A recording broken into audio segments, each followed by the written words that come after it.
sister does. Adult and Yeah.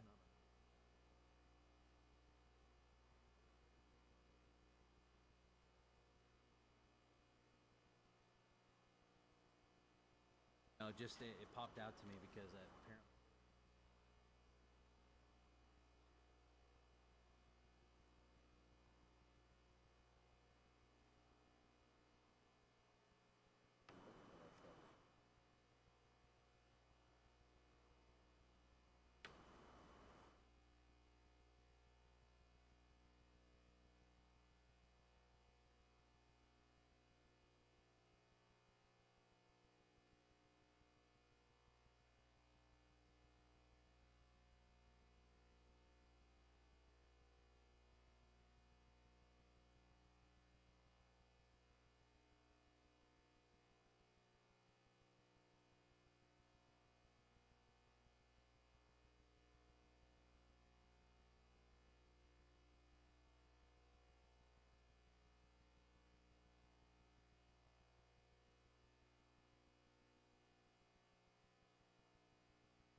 O'clock, and I call to order the meeting of the City Council of the City of Victorville.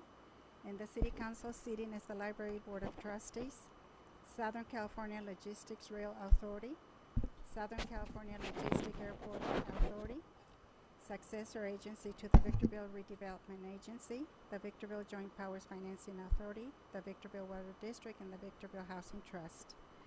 May we have roll call by our City Clerk? Councilmember Kennedy. Here.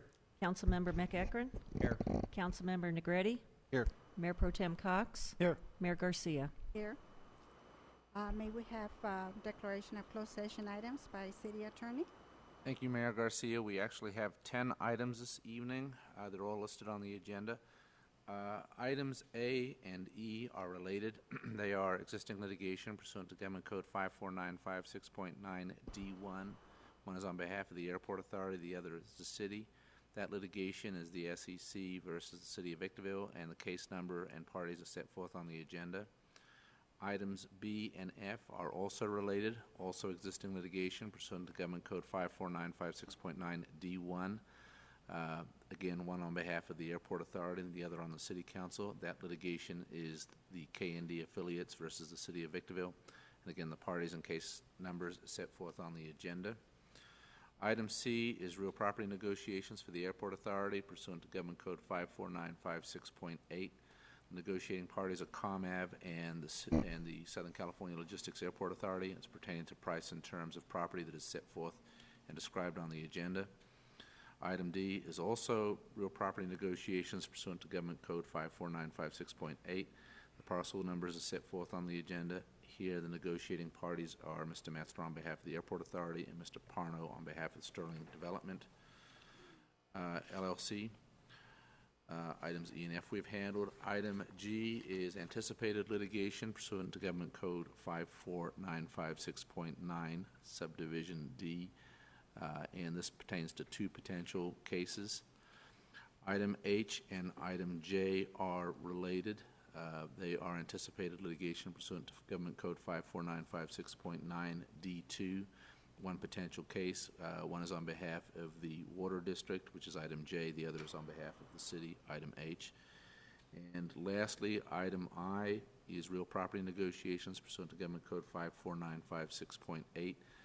This pertains to the property located on Yuma Street. The negotiating parties are Mr. Robertson and High Desert Association of Realtors, as well as Maurice M. Kelly. To the extent, and again, the specific property is listed on the agenda.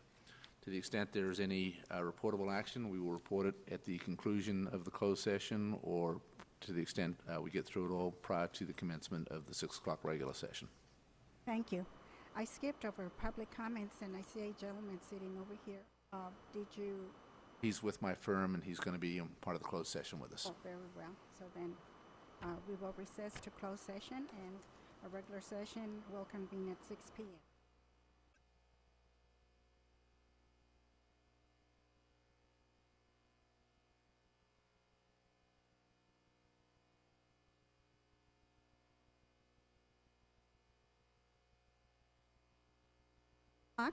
And I call to order the meeting of the City Council of the City of Victorville. And the City Council sitting is the Library Board of Trustees, Southern California Logistics Rail Authority, Southern California Logistics Airport Authority, successor agency to the Victorville Redevelopment Agency, the Victorville Joint Powers Financing Authority, the Victorville Water District, and the Victorville Housing Trust. May we have roll call by our city clerk. Councilmember Kennedy? Here. Councilmember McEachron? Here. Councilmember Negretti? Here. Mayor Pro Tem Cox? Here. Mayor Garcia? Here. And may we have closed session announcement by our city attorney, please? Thank you, Mayor Garcia. We commenced closed session at the 5 o'clock meeting. There were 10 items, all of which were announced at the commencement of that meeting. Unfortunately, we have not concluded the closed session. We will be adjourning to immediately at the conclusion of the regular session and have to go back in closed session. To the extent there are any reportable actions with respect to any of those issues, we will report them at that time. Thank you. At this time, we will have the invocation and the Pledge of Allegiance. The invocation will be delivered by Pastor George Beersley of the High Desert Church, and the Pledge of Allegiance will be led by Police Chief Sam Lucia. Please stand.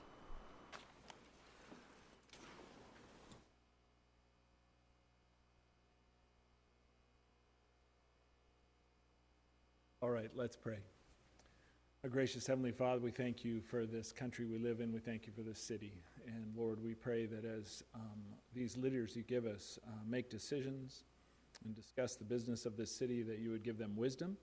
And Lord, that even as we even think about the outcomes of those decisions, we would have the grace to handle those things in appropriate ways. In your name.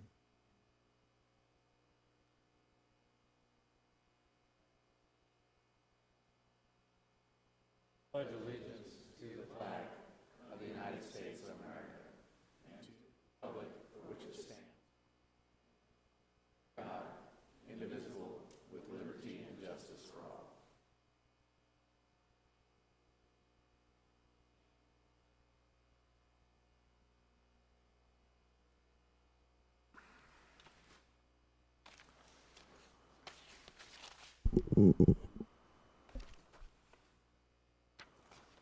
We do have two presentations.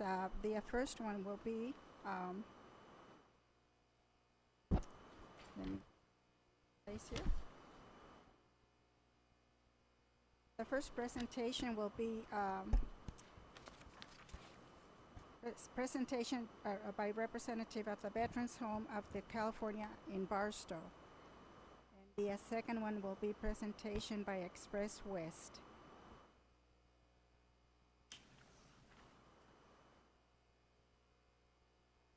Good evening, Honorable Mayor, City Council members, City Manager, and staff. My name is Teresa Rochester, and I am the Public Information Officer at the Veterans Home of California, Barstow, and I am a resident of Victorville. It is a pleasure to be here tonight to briefly share with you the home story and what it has to offer. We are operated by the California Department of Veterans Affairs, or CalVet, which is tasked with serving California's 1.84 million veterans.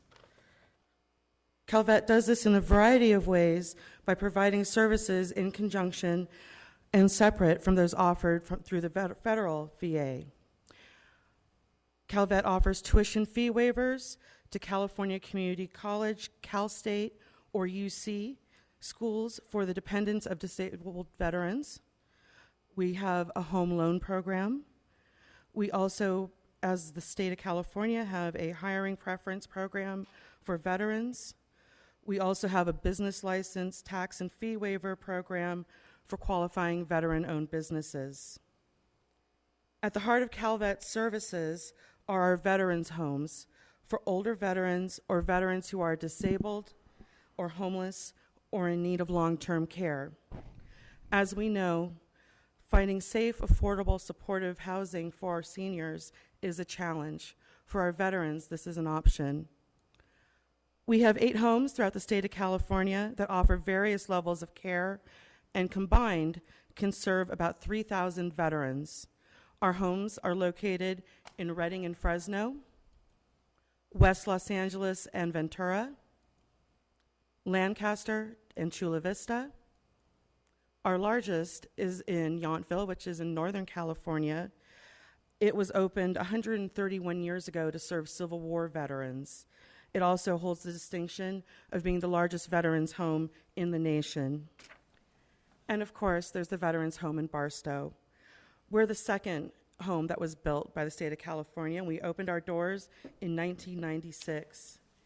We are a 220-bed facility and home to about 180 veterans and spouses. We provide 3 levels of care.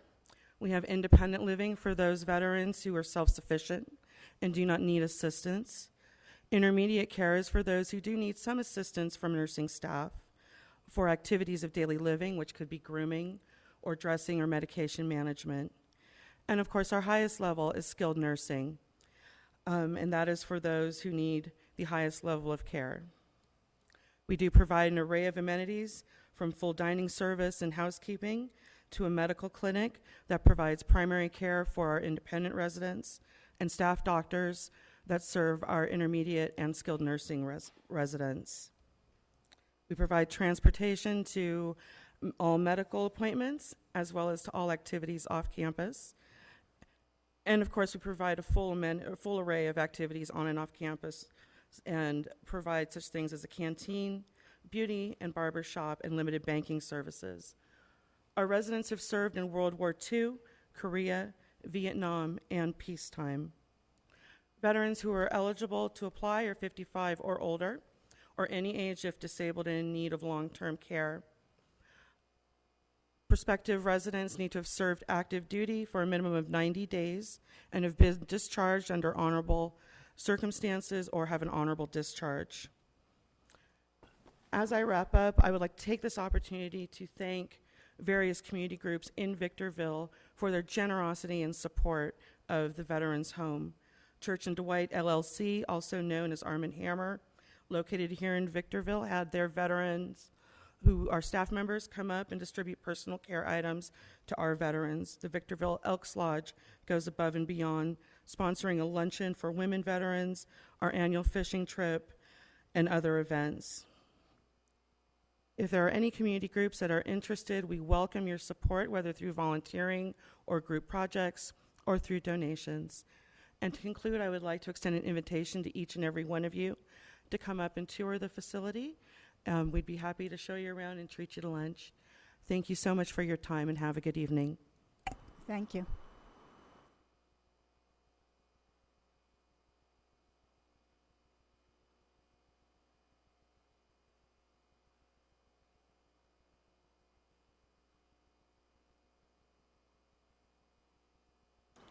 The presentation by Express West.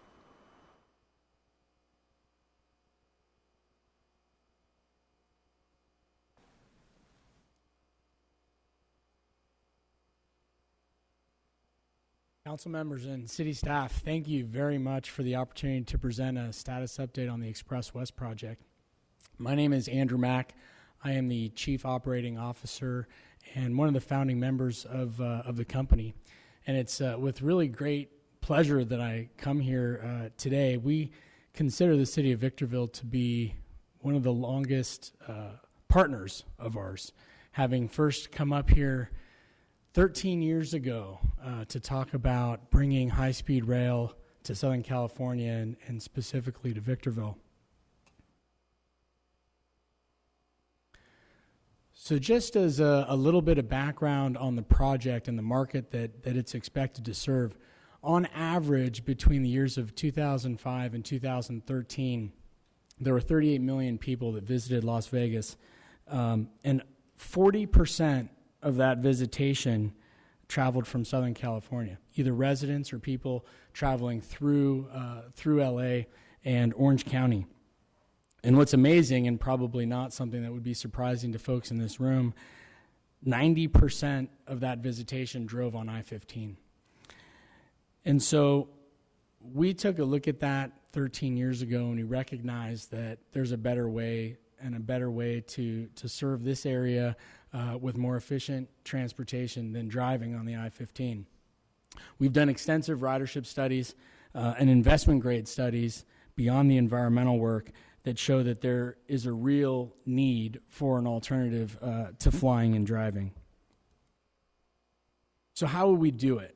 And there's been a lot of prior attempts, and so we took a different approach to the corridor.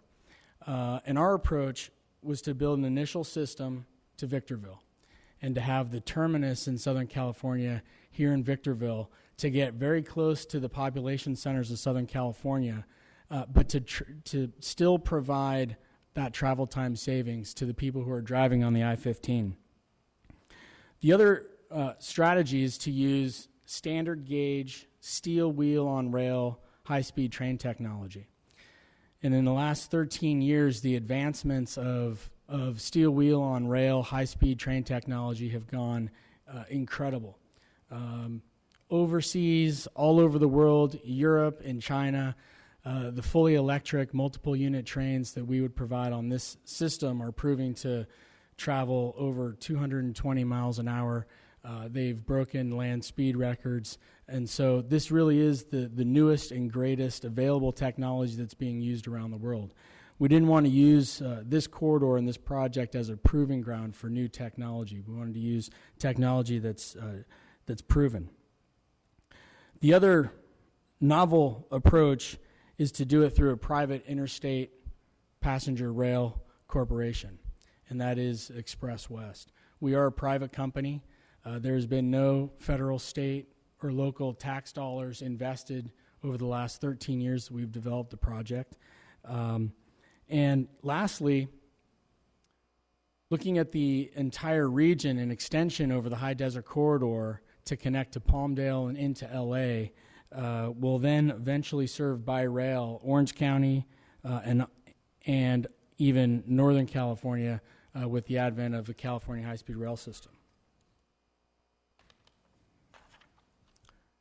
Very quick overview of the approved project.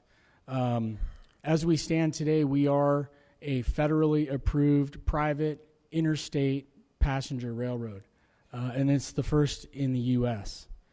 The approved project is from Las Vegas to Victorville. It's approximately 185 miles, and the project will be built primarily within or adjacent to the I-15 freeway. It'll be built on all new exclusive double tracks, so there's no sharing with the freight system. There are no at-grade crossings with any roadway traffic, and it'll be passenger-only service. Our end-to-end travel time from Victorville to Las Vegas is just under 80 minutes. And what we realized in our traffic studies and ridership studies is that to be competitive with vehicles, which is why the dominant form of travel to Vegas, we had to provide a very convenient service. The reason people drive to Las Vegas isn't so that they can drive their cars around the Strip. They drive to Las Vegas so that they can come home whenever they want. And so we needed to provide that same level of frequency and that same flexibility. So our operating plan assumes 20-minute service on peak and an average round-trip fare of under $100.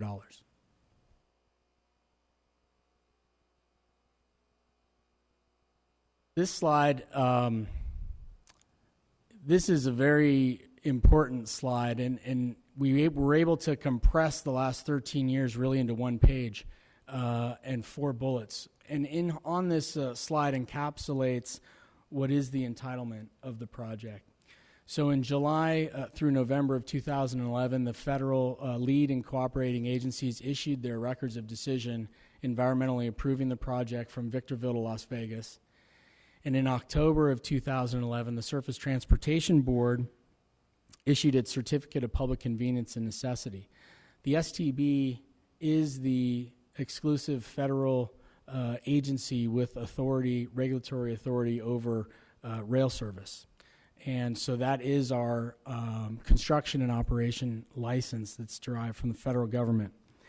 And then in December of 2011, we executed a lease agreement with the BLM for all of the federal land that's required for the project, which interestingly is the I-15 corridor. The lead land management agency is the BLM. Federal Highways has an overlapping easement for highway purpose, and so the Federal Highways' role on the environmental document was to make the decision that our overlapping use doesn't interfere with their plans for the future expansion of the I-15.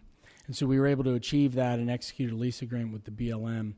And then in September of 2012, we secured our nationwide permits with the U.S. Army Corps of Engineers.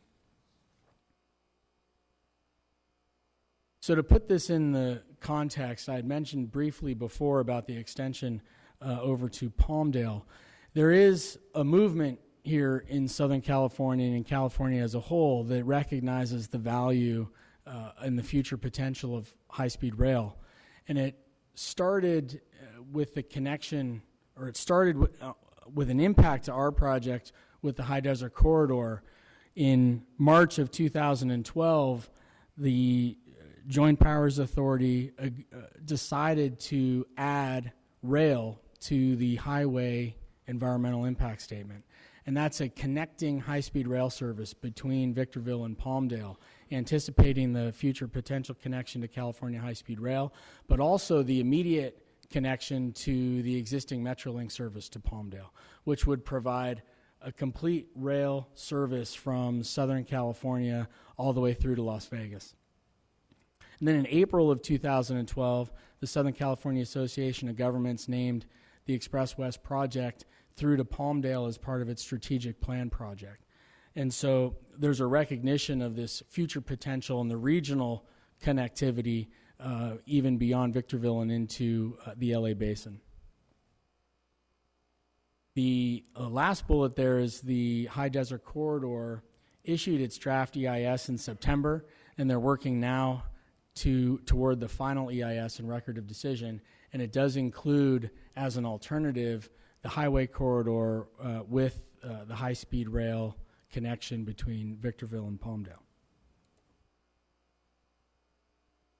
On the federal side, the FRA, let's see, it was in 2014, just the end of last year, the FRA released its multi-state rail planning study, which you can download online off the FRA's website.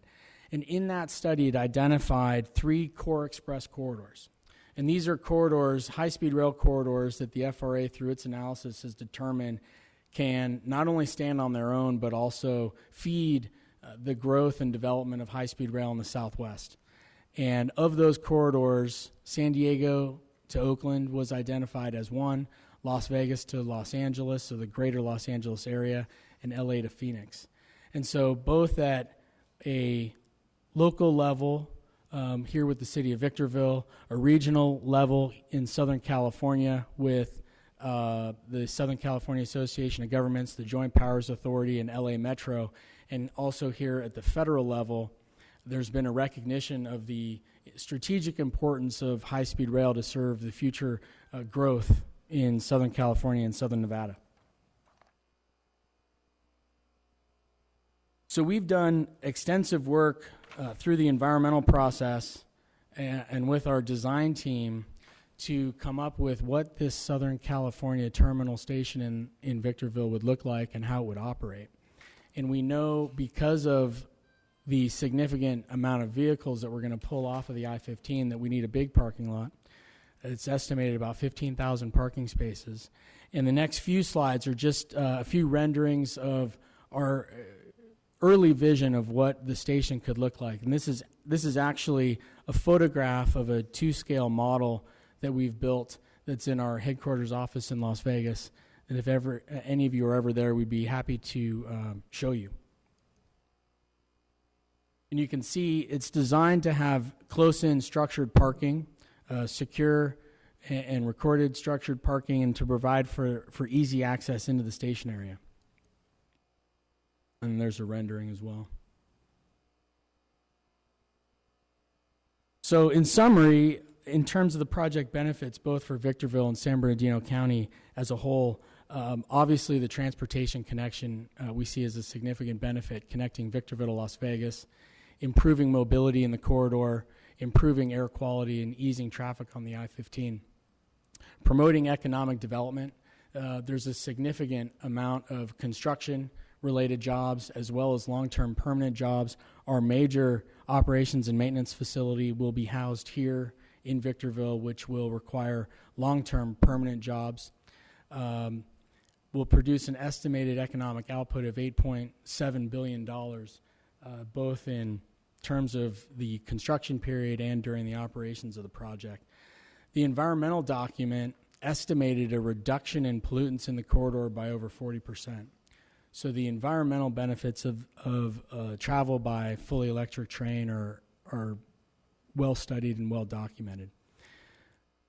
Because of the significant traffic demand on the I-15, our project's estimated to divert up to 25% of the private cars off of the freeway, which will open up the I-15 to goods movement and will ease traffic here in the high desert. And of course, there will be an increase in tax revenue from sales and from the economic development associated with the train. That concludes my presentation. I'd be happy to answer any questions if that's appropriate.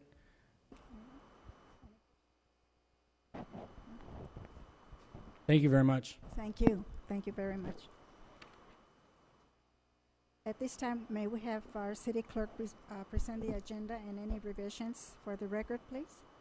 Mayor Garcia, the City Council of the City of Victorville welcomes the public's participation in tonight's meeting. Persons who wish to address the council on a specific item or any item that does not appear on the agenda are requested to complete one of the white speaker cards located in the council chambers lobby and give it to the city clerk prior to the meeting. The mayor will call upon each individual who has submitted a speaker card. Pursuant to Government Code Section 54954.3, state law prohibits the council from addressing any issue not previously included on the agenda. The council may receive testimony and set the matter to a subsequent meeting. Comments are to be limited to 3 minutes per speaker or less as deemed necessary by the mayor. Communications are to be addressed directly to the city council. Individual comments to staff or members of the audience are not permitted. Any individual or group who engages in disruptive conduct during the meeting will be removed from the chambers by order of the mayor.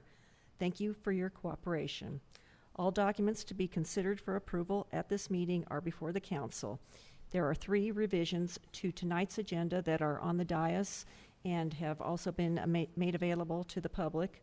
The first one is a revision to item number A2. This is a request for continuance of the appeal hearing from the appellant, Linda Romney. She is requesting a continuance to August 18th.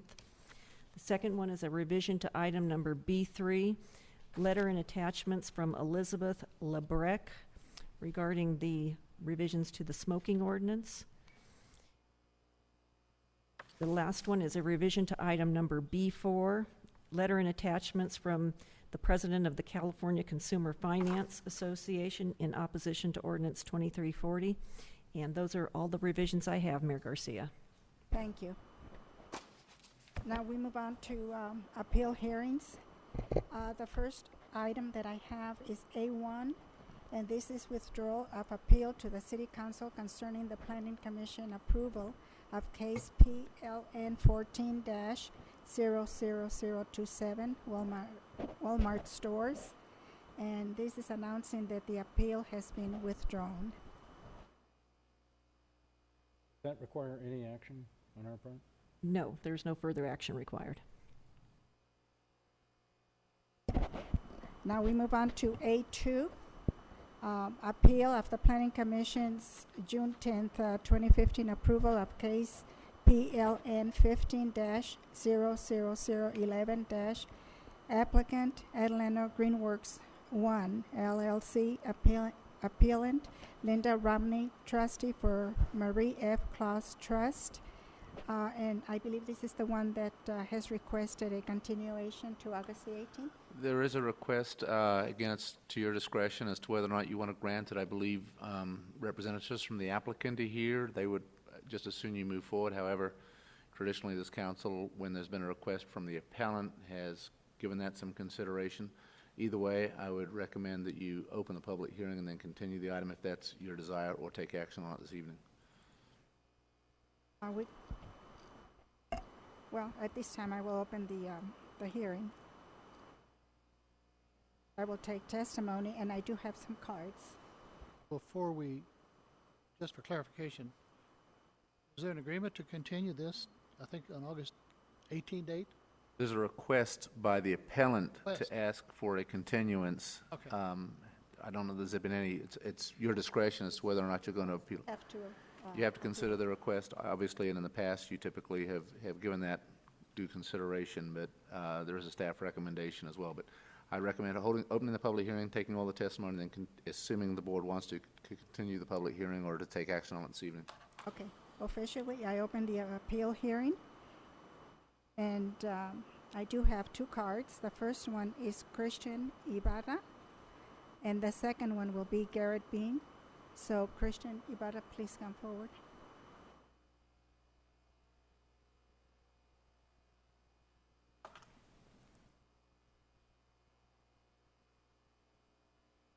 Good afternoon, Council.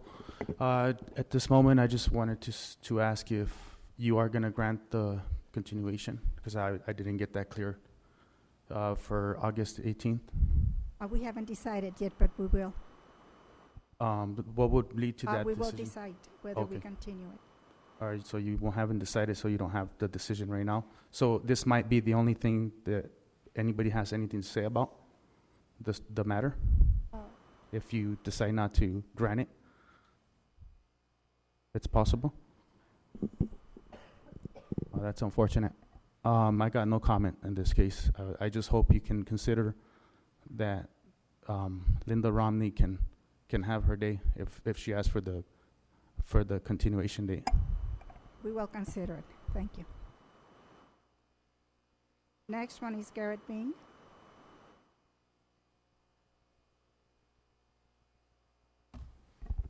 Good evening, Mayor Garcia, fellow council members. I appreciate your time here today to listen and evaluate this project and the appeal. We've spent a long time working with the city staff and Ms. Romney to move forward on this project. We've also been able to put to work over 100 workers during the construction phase of this project. I don't know if you guys have been out to the site, but it's a beautiful project, beautiful brick wall with a new paved road that provides access to it. So we're really proud of what we've done out here. But we do want to move forward with this project and with the Planning Commission's decision at the last hearing. What we requested of the Planning Commission was really not to change the project by any means. What we requested them to do was revise a condition that allows the first phase of the project to move forward without the second phase. The reason we requested this is because we have been working with Ms. Linda Romney for over a year now. We initially started prior to even filing the application, as you guys know. And then we worked through the planning process. We received approval of it. We were required to purchase multiple properties, up to 10 once we finally got through the building permit process. We were able to close on every property and advance that with the property owners and with the staff, and then build the project. The staff approved the building permits because we had a purchase and sale agreement with Ms. Romney. We had deposited all our funds in escrow that are still in escrow today. So if Ms. Romney does choose to move forward, she can. But unfortunately, we've received delay after delay for closing of the escrow. So because of our obligations to SCE, who's purchasing the power, and our financiers that have worked with us to bring this project online, we're far behind schedule in closing out the financing for this project and closing out the actual certificate of occupancy for the project. So what the Planning Commission decided was, look, we're not changing the actual conditions. We're allowing Ms. Romney's entitlements to exist on the land. If she chooses to move forward with residential development at a later time, that's perfectly fine. If she chooses to move forward with the sale agreement with us, that's fine. It's up to her discretion at this point. So what I'd like to request is that we don't further delay this. We saw a delay tactic come in with Ms. Romney at the last hearing, where she forwarded over communication at the last minute. She said she was on her way, but we've experienced this before. We experienced it while actually going to see judges. We tried to work through an arbitration process with her as well. We pulled out of that because we thought we had a deal. And then we were delayed. We tried to continue it, but what we're really seeing here is continued delays and delays and delays. I think you have all the information in front of you that you need, especially considering that we're not changing any entitlements on our property. I hope that you guys can make this decision to move forward with the project. It's been a great project for Victorville. It's brought work. It's brought development fees that have helped the city. All in all, it's a great project. We'll continue to work to move forward with Ms. Romney, but unfortunately, we don't have any more time to go through this continued process with Ms. Romney for the delays. We're happy to work with her after we can get our final approvals, but that's why we're requesting the revision to the condition and the conditional use permit. If you guys have any questions, I'd be glad to answer them. Questions?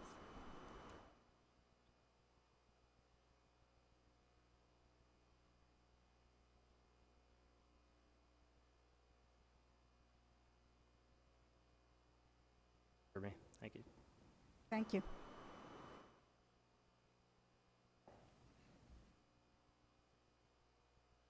I know you've had a considerable amount of time and have worked on this project for some time.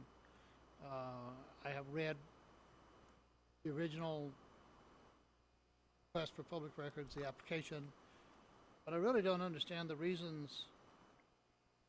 I just didn't find it on why the person who is opposed to this, or at least wants additional time. Why? What is the issue?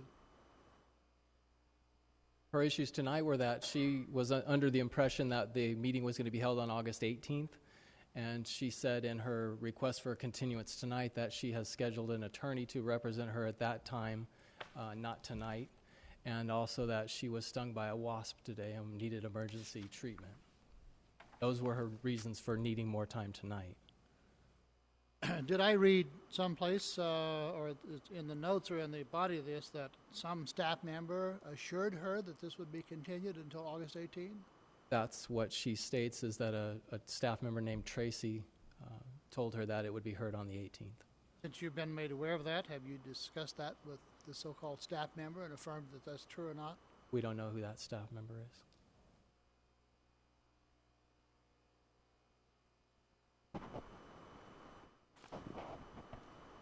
So, Again, it's up to the council whether you want to grant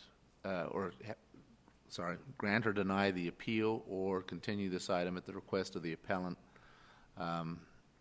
Past practice has obviously deferred somewhat to the request for continuances, but here there's some pressing timing issues as well. So, Madam Mayor, do I have to close the, depends what you want to do. If you either want to continue this item to the 18th, if not, you can close the public hearing at this point to decide on it this evening. my request would be for us to make a decision tonight. I see no reason to continue it, frankly. I mean, we've got all the information. We don't know why the appellant wants to continue it. What a remarkable coincidence. She was stung by a wasp, but this feels to me like just one delay after another. I'm sympathetic to the developer. I don't know when Walmart came and asked for a continuance, they came and explained why they wanted a continuance. I don't have an explanation. I don't have a reason. I have a developer trying to complete a project. I see no reason to continue it. Madam Mayor, I would ask that you close the public hearing. I agree with Councilmember Kennedy. I'd like to make a motion. I close the public hearing at this time. I'll make a motion to deny the appeal, approving resolution 15-054. Second. Thank Motion you. by Mr. McEachran, second by Mr. Kennedy. All those in favor? Aye. Aye. Those opposed? None opposed. Motion carries unanimously. Now we move on to public hearings. We have item B1. This one is also a continuation from the June 2nd, 2015 meeting. Consideration of a proposed ordinance number 2338 entitled An Ordinance of the City Council of the City of Victorville amending the revising portions of Chapter 13.60 of the Victorville Municipal Code relating to the water conservation. Madam Mayor and City Attorney, can we handle B1 and B2 currently? Let me just check on B. One's for the water district, one's for the city. They're Yes, the same. you could Okay. Definitely If consider we them could both and handle have both the of public those at the same time. have the public hearing open for both items, and then take motions on both items together. I opened the public hearing on both B1 and B2, and I do not have any cards at this time.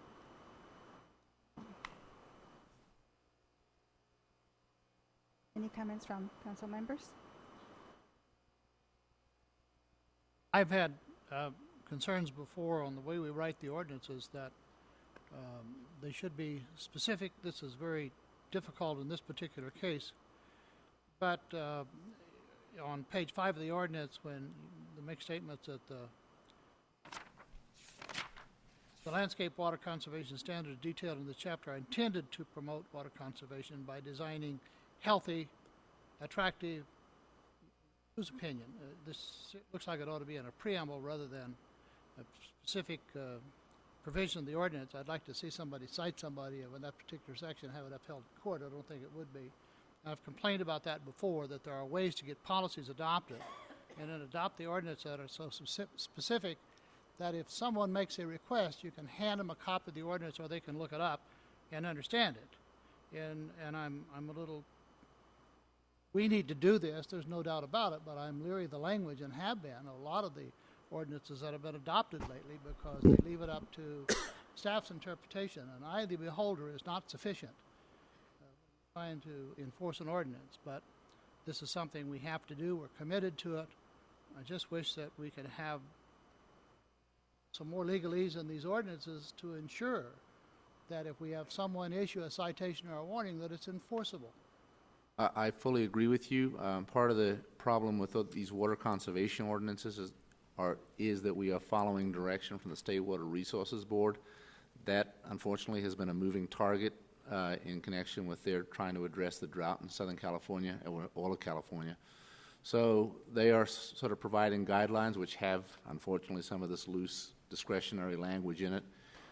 Here we're just trying to get our books in order, and unfortunately we have reason to believe there's going to be more changes, and we're going to be tweaking these ordinances still further in the future as the State Water Resources Control Board tries to get ahead on what to do.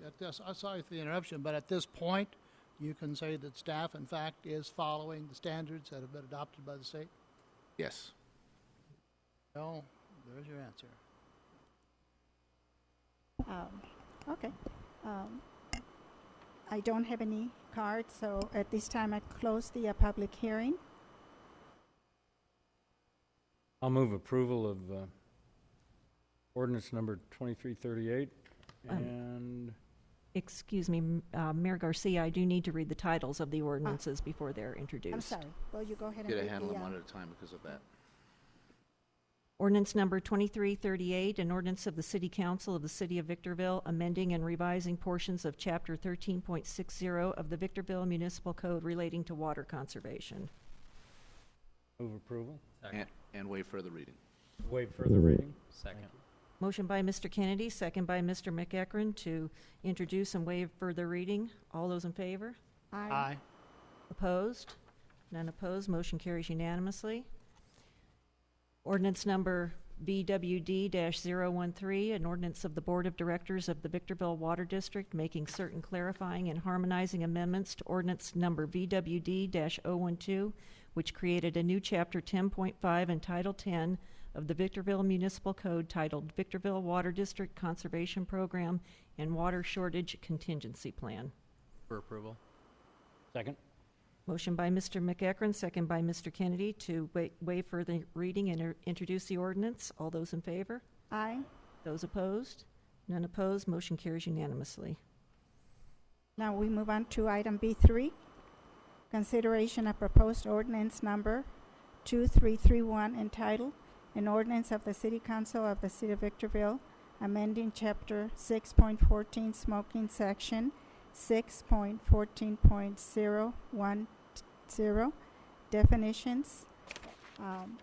At this time, I open the public hearing, and I do have several cards here.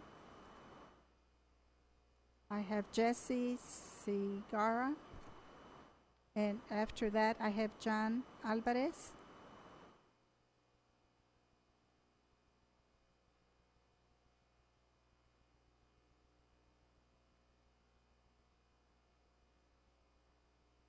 Good evening, Council and Mayor.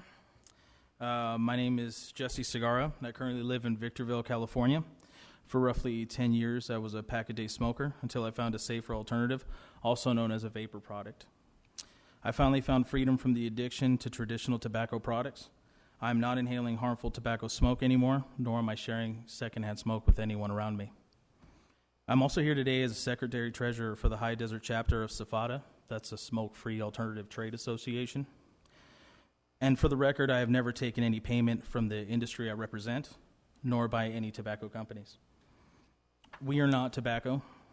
We are not hookah. We are not massage parlors. And we are not hydroponics.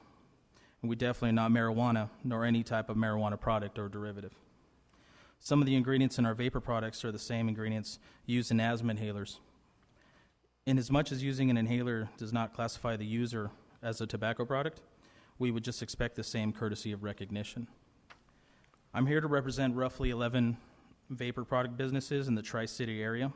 These are small, often family-owned businesses that do not have nor ever had any ties to the tobacco industry. We are greatly concerned with the ordinance number 2331 because it seeks to incorporate smoking, which is often associated with big tobacco products, the same as vaping. So, i.e., vaping is tobacco.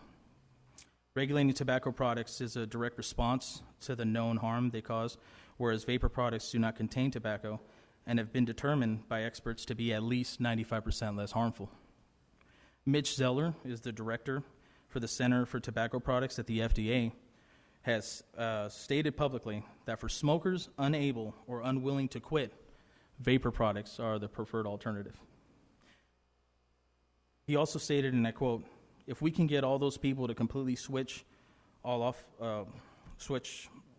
their cigarettes for one of these non-combustible vapor products, that would be good for public health." Regulation, classification, and treatment of vaping or vaping products should be approached from a position of trying to protect the public health from the death and disease caused by combusting tobacco, rather than putting an extra burden on adult smokers that would possibly no longer be incentivized to switch to another alternative. I urge you to separate the cohesion between traditional cigarettes and electronic vaporizers. We are not tobacco products nor associated with big tobacco. Just recently, Senator Lino introduced SB 140 that would classify all vapor products as tobacco products, and on July 8th, just weeks ago, that bill was shut down by the Senate committee. Furthermore, we as an industry support restricting youth access to vaporizing products.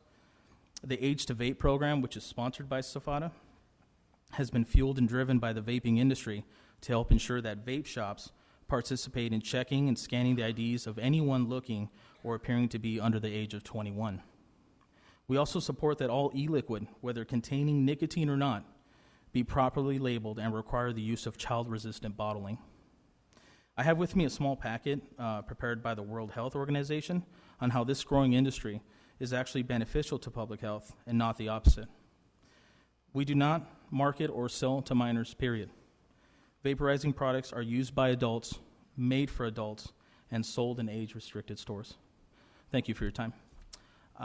This is the first time I've done this. I do have a packet. If you wanted it, there we go. Okay, thank you. Thank you. Thank you very much. Next, we have Elizabeth LaBroque. And after you will be Maggie Lowe. Did you also have one for John Alvarez? I know you said his name first after Jesse. There was John Alvarez. I do. Did you want to do him He first? can come after you. Okay. All right. I've never done this before either, and I'm not a public speaker by any means, so I'm a little nervous.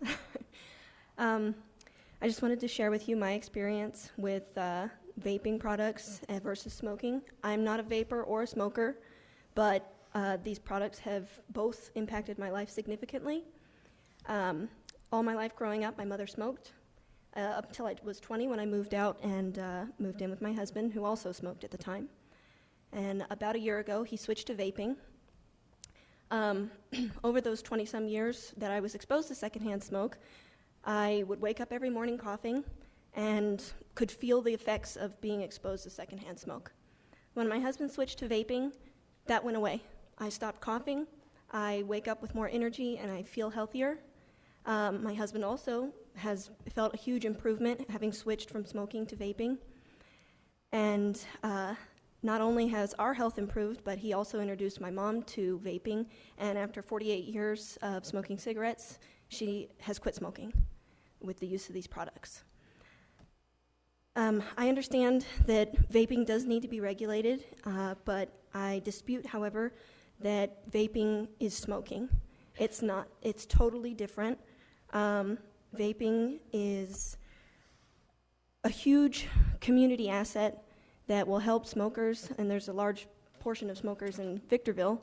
It will help them to live healthier lives and help other people around them live healthier lives as well. In addition to that, smoking is a huge waste product. There's a waste produced by smoking that is the #1 litter item collected around the world, being cigarette butts. Vaping products are nearly 100% recyclable. The product uses a much smaller amount of material than cigarettes do. If you go outside of any of our local stores, Winco, Sater Brothers, wherever, and look at the ground, there are cigarette butts everywhere. And I feel that equating cigarettes, smoking, with vapor products is a disservice to the community. Thank you. Thank you. John Alvarez.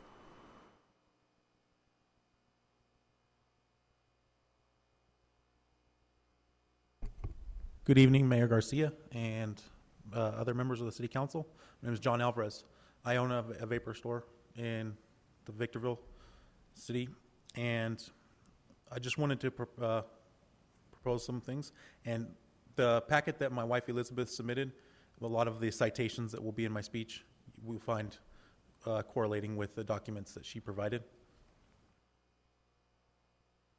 I do not agree with the reasons for the proposed definition changes in agenda item B3. The first 2 points raised for the proposed changes cite Dr. Ron Chapman for issuing a health advisory about the toxicity of electronic cigarettes and the nicotine contained within those products. In the same support material provided in the agenda item B3, Dr. Ron Chapman also stated that electronic cigarettes are not as harmful as conventional cigarettes. I have included several other articles for your consideration that examine the health effects, benefits, and overall impact of electronic cigarettes, also referred to as personal vaporizers. The third point used in the support of the proposed changes states that e-cigarettes do not emit harmless water vapor, and that the vapor contains chemicals listed as California's Proposition 65 list. In this packet, I have included a study that shows a comparison of cigarette smoke and vapor indoor air quality. The findings show that vapor presents no significant risk to human health, while cigarette smoke laces the air with carcinogens and poses significant risk.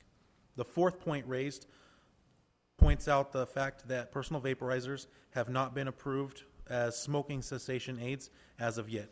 Studies, surveys, and personal testimonials are conclusive evidence that personal vaporizers are effective smoking cessation aids, and further research will help the FDA to approve these devices. One survey included in this packet suggests that smokers who use personal vaporizers have a 70% quit success rate. The fifth point and sixth reasons proposed in agenda item B3 address advertising and marketing appeal to youths and poison control center exposures to e-liquids in children under 5. Research has shown that flavor variants or varieties of e-liquid have less of a relevance to non-smoking teens than to adults trying to cease smoking. The variety of flavors has been shown to be very significant in the success rates of cessation in current smokers. It is unfortunate that any child has been exposed to e-liquid or electronic cigarette poisoning. However, I would encourage you to look at the statistics in the exposures that the poison control centers have reported for children under 5. I have included the page addressing e-liquid exposures directly from the American Association of Poison Control Centers website, as well as their page addressing simple or single-load laundry detergent packets. This common household product was the cause of over 6,000 exposures in children under 5 in the first 6 months of this year alone. The vaping industry is self-regulating in many of the areas concerned to officials. For example, most companies are ceasing to use cartoonish characters in their advertising, and child-proof caps on e-liquid are being mandated by the key advocates of the vaping community. I personally do not stock any e-liquids in my store that do not contain child-proof caps.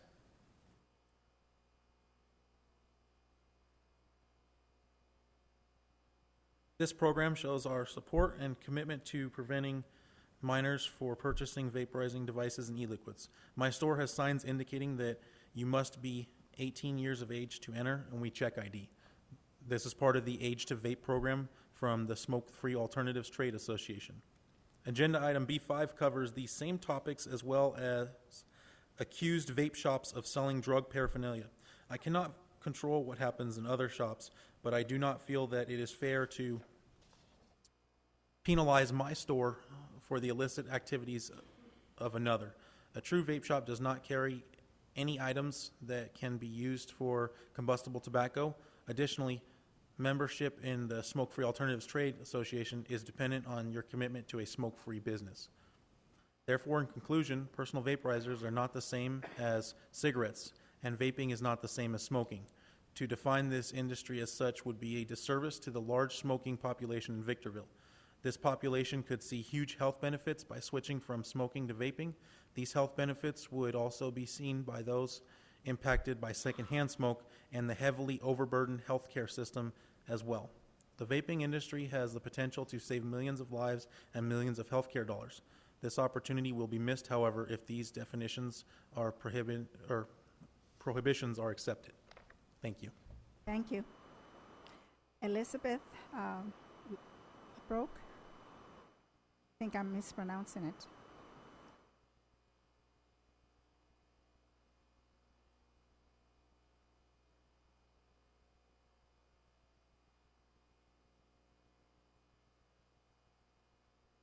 Maggie Law.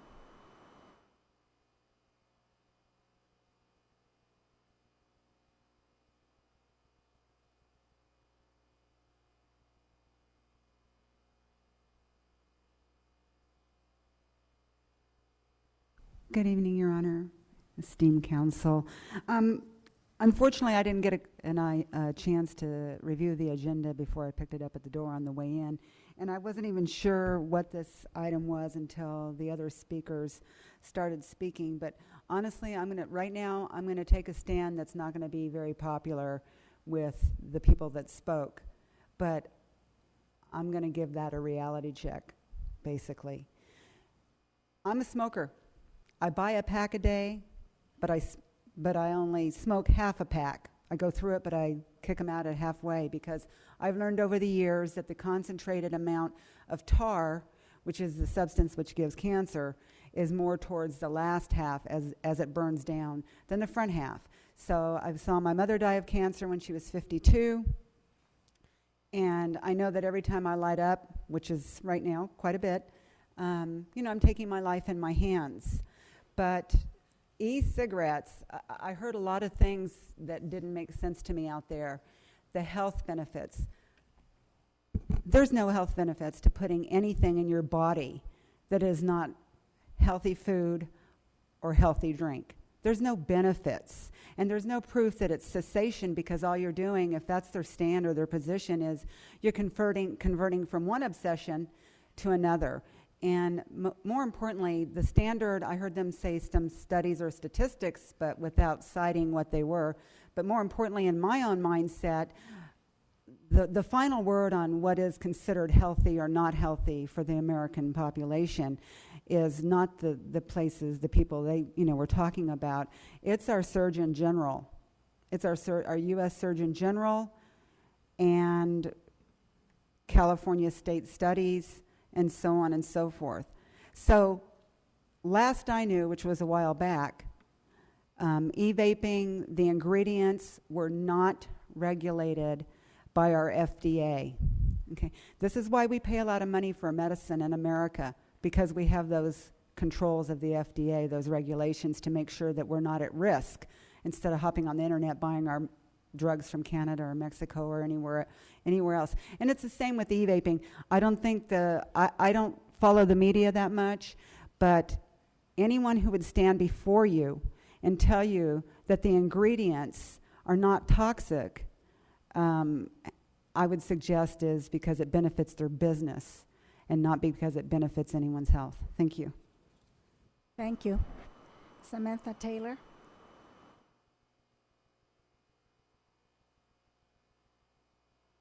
Good evening. Mayor Gloria Garcia, Jim Cox, Mayor Pro Tem, I'm so sorry, a little nervous. Good evening, council members. My name is Samantha Taylor. I am a Victorville City resident and also a business owner. However, I have no financial investment in the vaping community. I actually own a maintenance and janitorial business, commercial, and I am actually here today on behalf of the vaping community in the city of Victorville. I have personally been involved in many fundraisers and events that have benefited our city and community, such as Toys for Tots and my program, PIF. PIF stands for Pay It Forward, a 100% nonprofit program with the aim to help those who want to stop smoking and want to take the vaping route.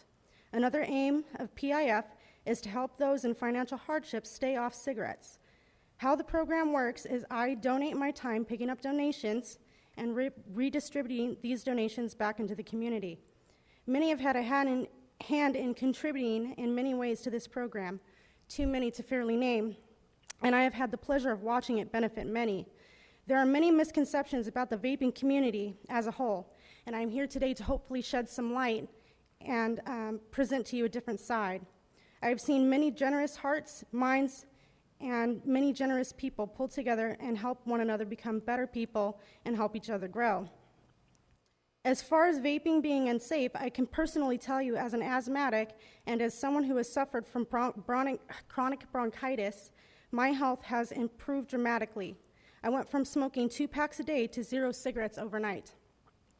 As far as it being unsafe to others, a study was published in the Voice of Minnesota's Vapors stating that the EPA and FDA concluded that vapor inhalations have been proven harmless to children and animals. I have brought with me a copy. I didn't know I was supposed to turn it in, but I brought with me a copy of that study today.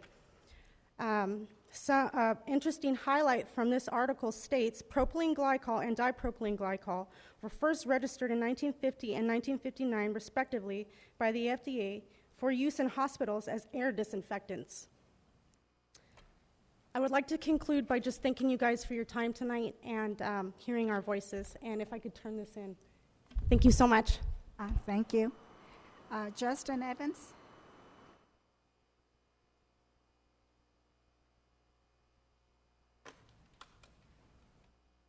Hi, good afternoon, council members and mayor.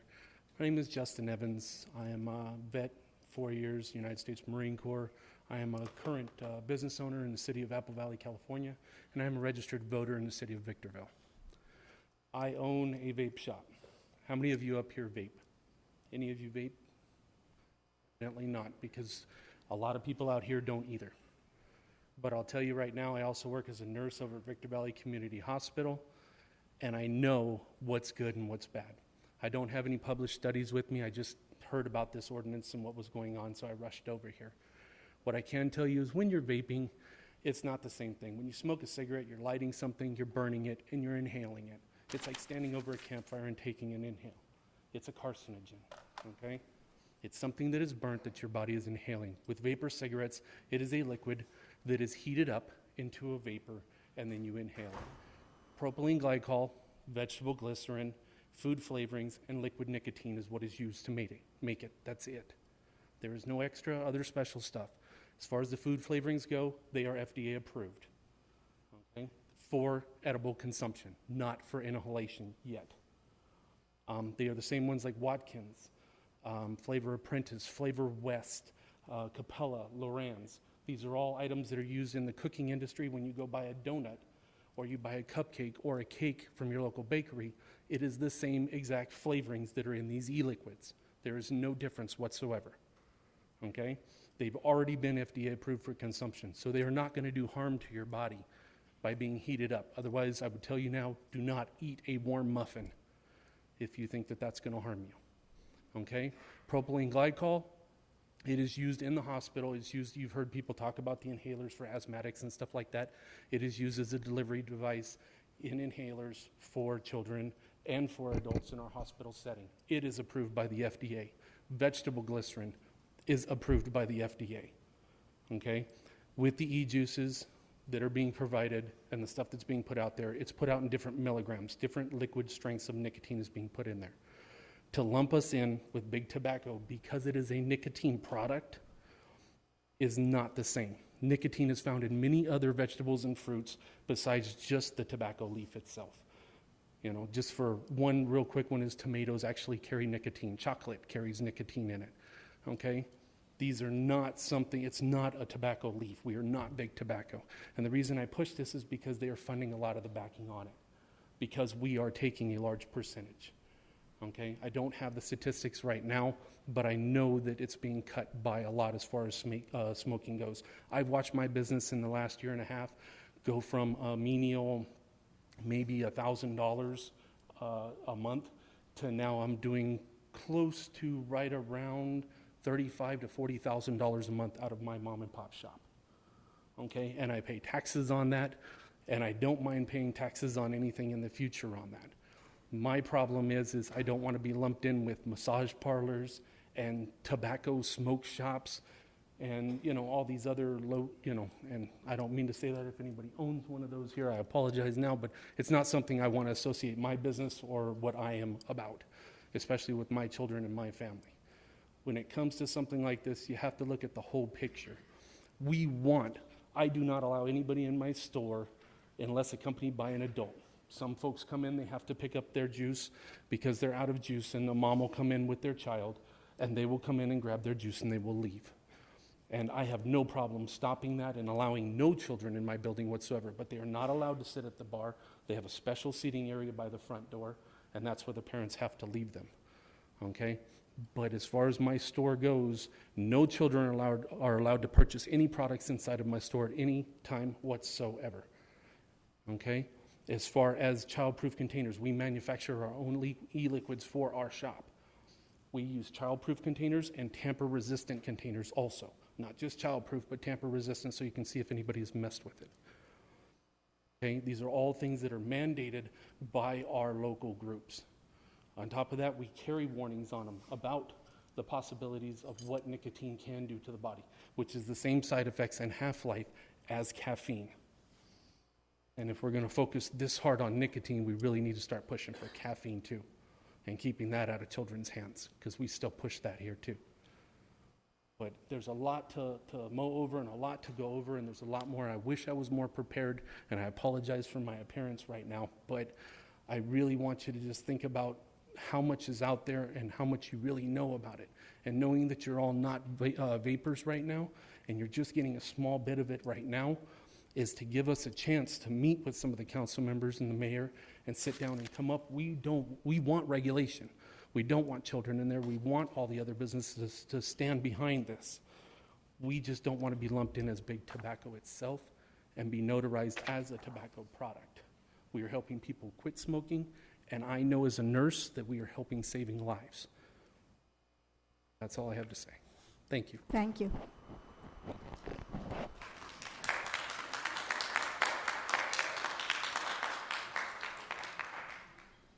That's the last one.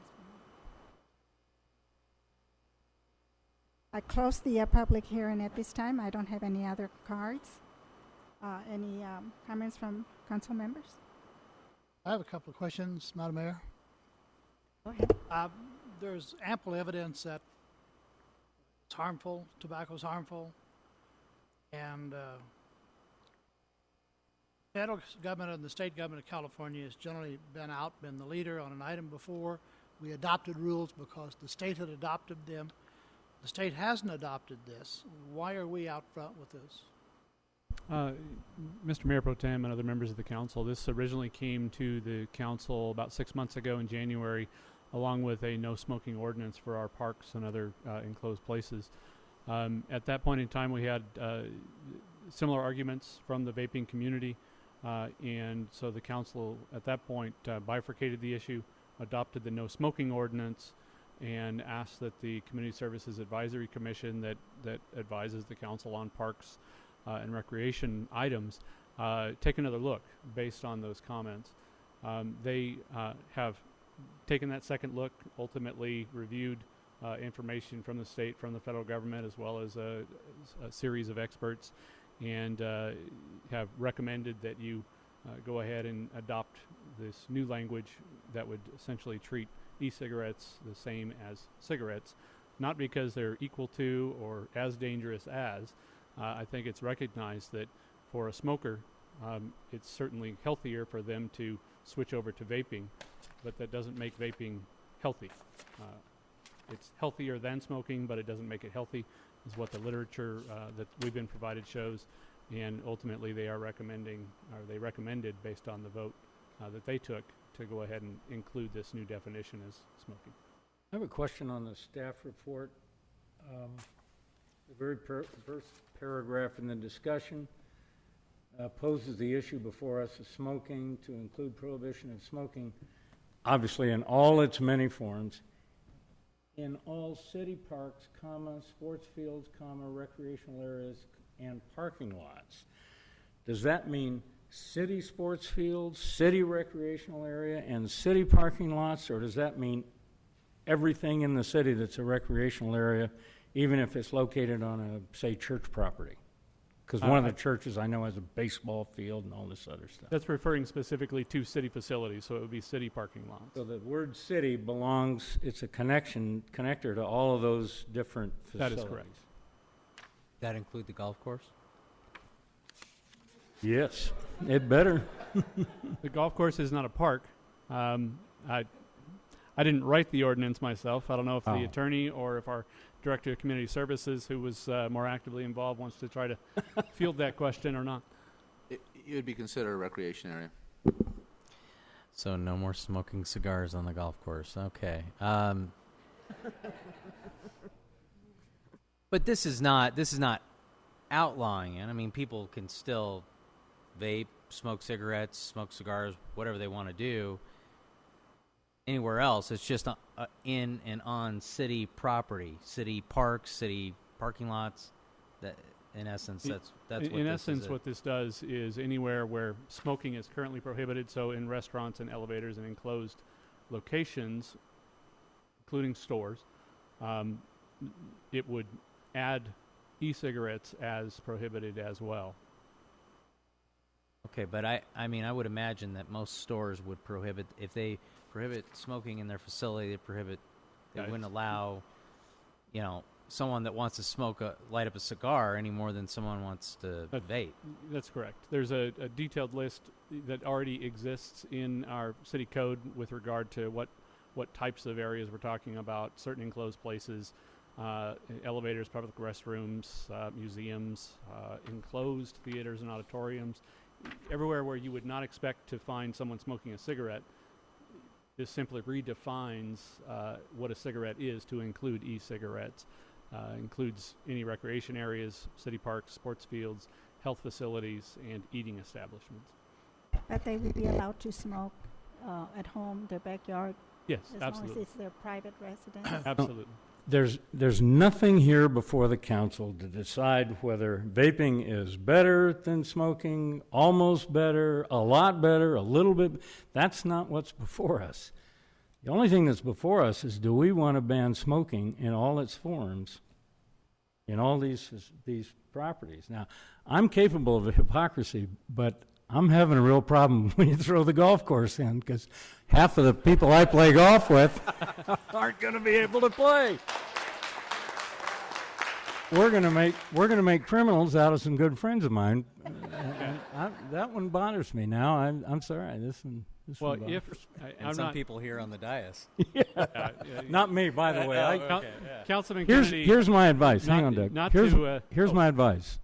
I was a 2-pack-a-day smoker for 15 years, and I quit in 1975, 40 years ago. My advice to everybody here, vaping, smoking, whatever you do, quit. Put that guy out of business. Just quit smoking anything. And to respond to the golf course question, if the city attorney is correct in his off-the-cuff advice that the golf course would be included, right now, cigars would be banned. That is already said and done. That is a tobacco product. There is a no smoking ordinance in place now. The question is, will this no smoking ordinance also apply to e-cigarettes?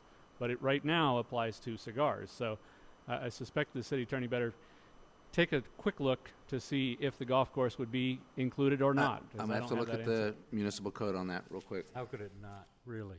Seriously? Well, we're talking about public, not private places. Yeah, but that is not a decision you're being asked to make tonight, whether or not you can smoke a cigar on the golf course. No. But my understanding that this would apply to all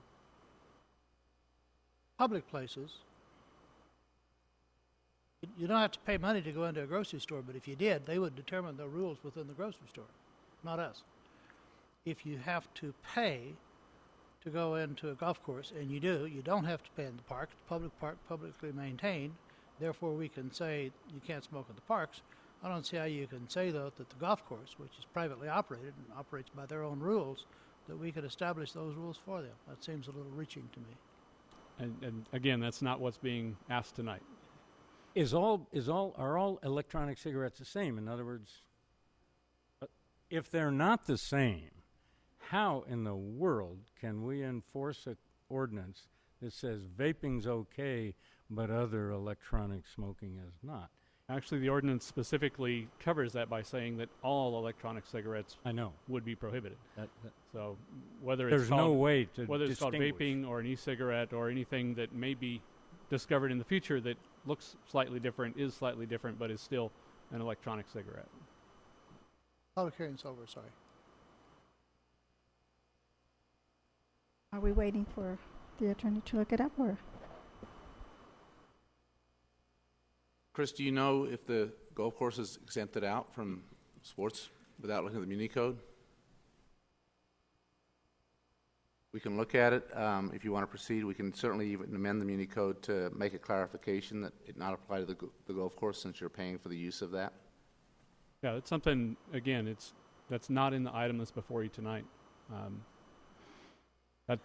It's a legal question that I think we need a little bit of time to research, and we can get back to the council if the research comes back that is problematic. But there's a slippery slope there, because don't we require sports leagues to pay us for usage of the lighting? Yeah. Yes, we do. So the minute we start charging anybody for anything, then all of a sudden they could say, well, technically you're charging us to be able to be there, so I can smoke a cigarette or smoke a cigar or vape at my son or daughter's sports event, even though it's on city property.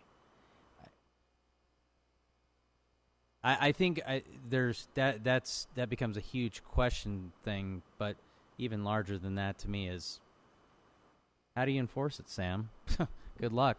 I just don't know. I mean, we could say this all day, all that we want, but I wonder right now, if someone was smoking a cigarette at the park, if our police department's going to be, after them, because that's really the type of crime this council wants our police department focused on. Yeah, how many deputies are we going to assign to that? Yeah, well...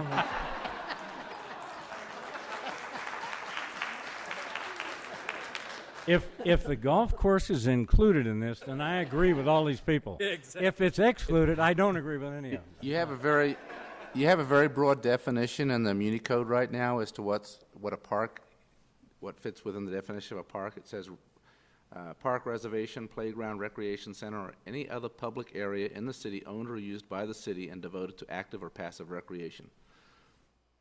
That's the existing municipal code for cigars, cigarettes, every tobacco product. That's the definition of parks in the Muni Code. Which was approved by this council in January. I'm going to ask to continue this item till we get a little better information on it and think our way through it. I'll make that motion. And I second it for the following reason.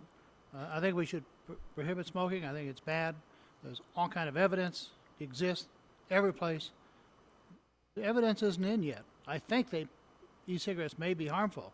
But if they are, the state's going to take an action. I'm not sure why we're out in front of other public health organizations at this point. So I'd like more information. I'd like to continue the matter. I second it. Continue to our next regular meeting. That would be August 18th. So there's a motion by Mr. Kennedy, second by Mr. Cox, to continue to August 18th. All those in favor? Aye. Aye. Opposed? Item B will be continued to August the 18th, 2015. Item B4. Before we continue, Madam Mayor, this is for the whole council, I suppose. We have a very, very, very large agenda. It's likely we'll be here for another 2 or 3 hours or more. And for individuals who want to address the council, they're normally restricted to 3 minutes. If it's not on agenda, if it's a public hearing item, they're not restricted, but they are told that if it's going to take a prolonged period of time for the rest of the audience who are sitting here waiting on a different item to either choose a spokesman or, as a courtesy, reduce it to 3 minutes. I'd really, it pleases all up here if the members of the audience here are going to speak to the council would do that. Thank you. Thank you. Yeah, we needed to do that, or we'll never get to go home. Item B4, consideration of proposed urgency ordinance number 2340, entitled An Urgency Ordinance Pursuant to California Government Code, Section 36937, relating to amendments to Title 16 of the Victorville Municipal Code, including the definitions section and prohibition of money service businesses. I open the public hearing at this time. I don't have, oh, I'm sorry, I do have some cards.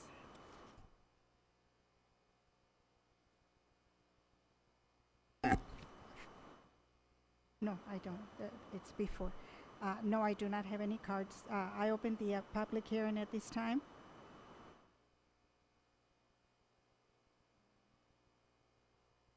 I don't have any cards, so I will be closing the public hearing. And any comments from council members? This is a question for staff. I read through this thing. I actually read through the ordinance. I can't figure out what this is doing. It just says that it's all these businesses are bad. I couldn't even find a 45-day moratorium on this one. I don't get what we're doing here. So this item is only for money service businesses. B5 is actually I know. Much longer list. So what are we doing about money service businesses? This is not a moratorium as such. This is a straight-out prohibition on these uses, and it'll be superseded assuming you adopt the later ordinance that prohibits this use. Can you previously show me where it says that? Well, it basically prohibits the money service ordinance. New ones. Correct. New ones. Correct. Where does it say that? I'm sorry. Does it actually say that? It says prohibited uses. What it's doing, it's providing new provisions to the municipal code, and there's actual prohibited uses, and it is one of the defined prohibited uses. Oh, okay. I follow. This is to close a window that could be there for a new business to open up in the next 2 months, assuming we come to some decision on B5, the next item. At this time, I close the public hearing. Do you need to read the ordinance, even though she did? Oh, we Yes, need I to read do. the ordinance. Ordinance number 2340, an urgency ordinance pursuant to California Government Code Section 36937, relating to amendments to Title 16 of the Victorville Municipal Code, including the definition section and the prohibition of money service businesses. Move for approval and wait for the reading. Second. Motion by Mr. McEachran, second by Mr. Kennedy. All those in favor? Aye. Aye. Aye. Those opposed? None opposed. Motion carries unanimously. Now we move on to item B5, consideration of proposed urgency interim ordinance number 2342, entitled An Urgency Interim Ordinance of the City Council of the City of Victorville pursuant to California Government Code Section 65858, imposing a moratorium on certain problematic uses.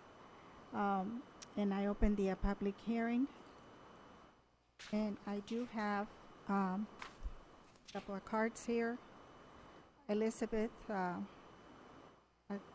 LeBroke, and then after her, John Alvarez. Hello, council again. How do you pronounce your last name, please? Lebrec. Oh, Lebrec? Yes. Thank you. No problem. What our issue here with this ordinance is, it's not that, like I said before, that we don't want to be regulated. It's that we don't want to be regulated as smoking. As in this item, it has vape shops lumped in with smoke shops and hookah shops and things like that. And it's a different entity altogether that we just don't want to be associated with the smoke shops. We're hoping that regulation can come that has it as a separate thing altogether. And in that case, we're encouraging regulation because we know it does need to be regulated. We just don't want to be regulated as smoke shops. And in the way it's worded now, it's all lumped together. That was all. Thank you. Thank you. John Alvarez? Oh, okay, thank you. I have a question for the attorney. On section 5 on that page, it prohibits businesses that allow the sale of drug paraphernalia. Since medic in the Navy, I can go to any drugstore or medical supply house and buy Andre, I might be able to help you with that one. paraphernalia. Are you concerned about what the definition of drug paraphernalia is? It is specifically referred to as defined in the California Health and Safety Code, section 110145. So it is basically how the state has defined drug paraphernalia, and the city is following that definition. And the reason it's included in this moratorium is that any new business right now, or an existing business right now, who chooses to sell drug paraphernalia would be allowed to. We have no restrictions on it unless you do this moratorium. Meaning hookah pipes, bongs, crack pipes. You can go into a smoke shop right now and see those on the shelves right now. What we're proposing is a limitation on the space Buy that needles a and vendor. syringes. What's that? Go and buy needle and syringes from legitimate business. And I don't have in front of me or any place in here that I can find where the drug paraphernalia as defined by Health and Safety Code section 11014.5 is defined or included. Reference? Is that enough? Is it? Why wouldn't it be? Why don't we just It follow is the state of enough. California? Do you have Sometimes we prefer to do it that way in case the coding or the word changes in that law. We don't have to worry about changing it in our municipal code every time. Okay. If I could help expand a little bit, items B5 and B6 are related. The code amendments for you in B6 went before the Planning Commission last month and were recommended for approval. At that time, Commissioner Dew questioned, if we don't want these businesses in our city, then why don't we stop them now? Why are they allowed right now? So he recommended the moratorium for the council to adopt a moratorium to cover the period between tonight, when you do the first reading of B6, and the time that goes into effect 60 days from now. So that way nobody can come in and apply for one of these businesses to operate them. Chris, but to that point, so my question, I think you spoke to a moment ago, but if an existing store already within the city is doing any of these things, are you proposing that this ordinance in B6 would ultimately shut them down? No. The existing businesses would be grandfathered. We would like to talk to Andre a little bit more about the drug paraphernalia, because a lot of our smoke shops have these type of smoking devices that can be used for illicit drugs in plain view on shelves where they can be reached. And all they have to do is label them not for, intended for tobacco use only. And that means it's legal. Okay, but getting back to the concern of some of our speakers here tonight, they have a shop currently. We're not saying you can't operate anymore. No, they can continue to operate. You just would not allow any new stores to come in. Correct. Okay. That's all I needed to know. Very well. Anyone else? Mayor Garcia, I believe the hearing needs to be closed. I hadn't closed it. I closed the public hearing, and may we have our city clerk read the title of urgency interim? Ordinance number 2342, an urgency interim ordinance of the City Council of the City of Victorville pursuant to California Government Code Section 65858, imposing a moratorium on certain problematic uses. Move approval. Second. Motion by Mr. Kennedy, second by Mr. McEachran to adopt the ordinance. All those in favor? Aye. Those opposed? None opposed. Motion carries unanimously. Item B6, which I understand was the same as 5, and I do have some cards. First, I have to open the public hearing. At this time, I open the public hearing, and I do have some cards. First one is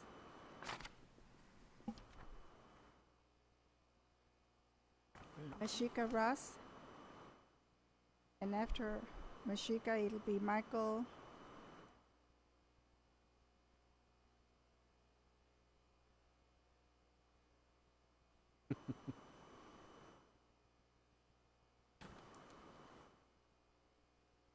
Mayor, City Council, thank you for allowing me to speak.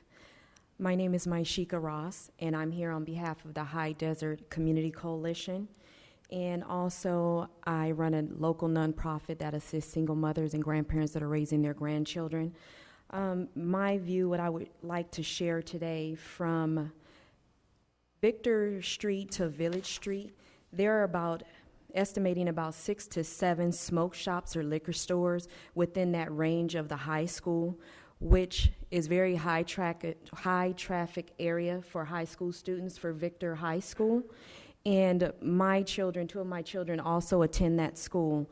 And also, I wanted to mention there's a smoke shop that's within range of that high school that has been cited twice for selling synthetic drugs. I don't think it would be in our best interest of the youth to allow any more smoke shops in Victorville, because our goal is to create and focus on a healthier Victorville, and also to protect our youth. And those smoke shops don't bring jobs into the local community, and we have to be mindful on the message that we're sending out to our youth. I would prefer more activities and programs for our youth to be engaged in before I see more smoke shops opened in our community. And also, there's a quote that I recently ran across, and it said, "A city without accountability, it doesn't stand a chance." And our youth here is our future, and we have to be mindful that we're not setting them up for failure. We have to be mindful that we are not saturating this community with smoke shops and liquor stores. We don't want our youth to know and to lean towards those things to do. And just like I shared before, my concern is the Victorville area where Victor Valley High School students walk to and from because of the shortage on the budget with the bus system. So a lot of the students are out there walking to and from schools, and with all of these smoke shops and liquor stores in that range of them walking to and from, is like a large L from Victor to Village. And I just want us to be more mindful when we do hear local or new smoke shops or liquor stores who want to open in the Victor Valley city, that we be more mindful when we think about our youth when we do approve these businesses. Thank you. Thank you. You're speaking on B5, is that right? B6. 6. B5 is an urgency ordinance. It basically does the same thing as B6. B6 is the regular ordinance that will Will you amend state the your name, community code. please? Yes, I'm Mike Grabhorn, Thank and you. I know my writing's terrible. It's supposed to improve over the years and hasn't happened yet. I'm with the High Desert Community Coalition. I was born here in Victorville at Onofrio's maternity home. I won't tell you what year, but some of you probably figured that out. First of all, I'd like to thank the City Council, the Planning Commission, and the Sheriff's Department with Captain Lucia for helping us with the ordinance on synthetic drugs. We've seen some great strides in that. I'd like to apologize for Captain Lucia for bugging him all the time. You know, once we got that ordinance going, we really wanted to see what was going to happen, and sometimes we threw some temper tantrums and everything to try and push things on, and I realize there's other things going on, but we appreciate all their work, and we appreciate the City Council passing that. I was a custodian for 30 years with San Bernardino County Schools. My last working was at Silverado High School. I saw firsthand the different, we'll say, obstacles that kids nowadays face, a lot more than I did growing up in the small town.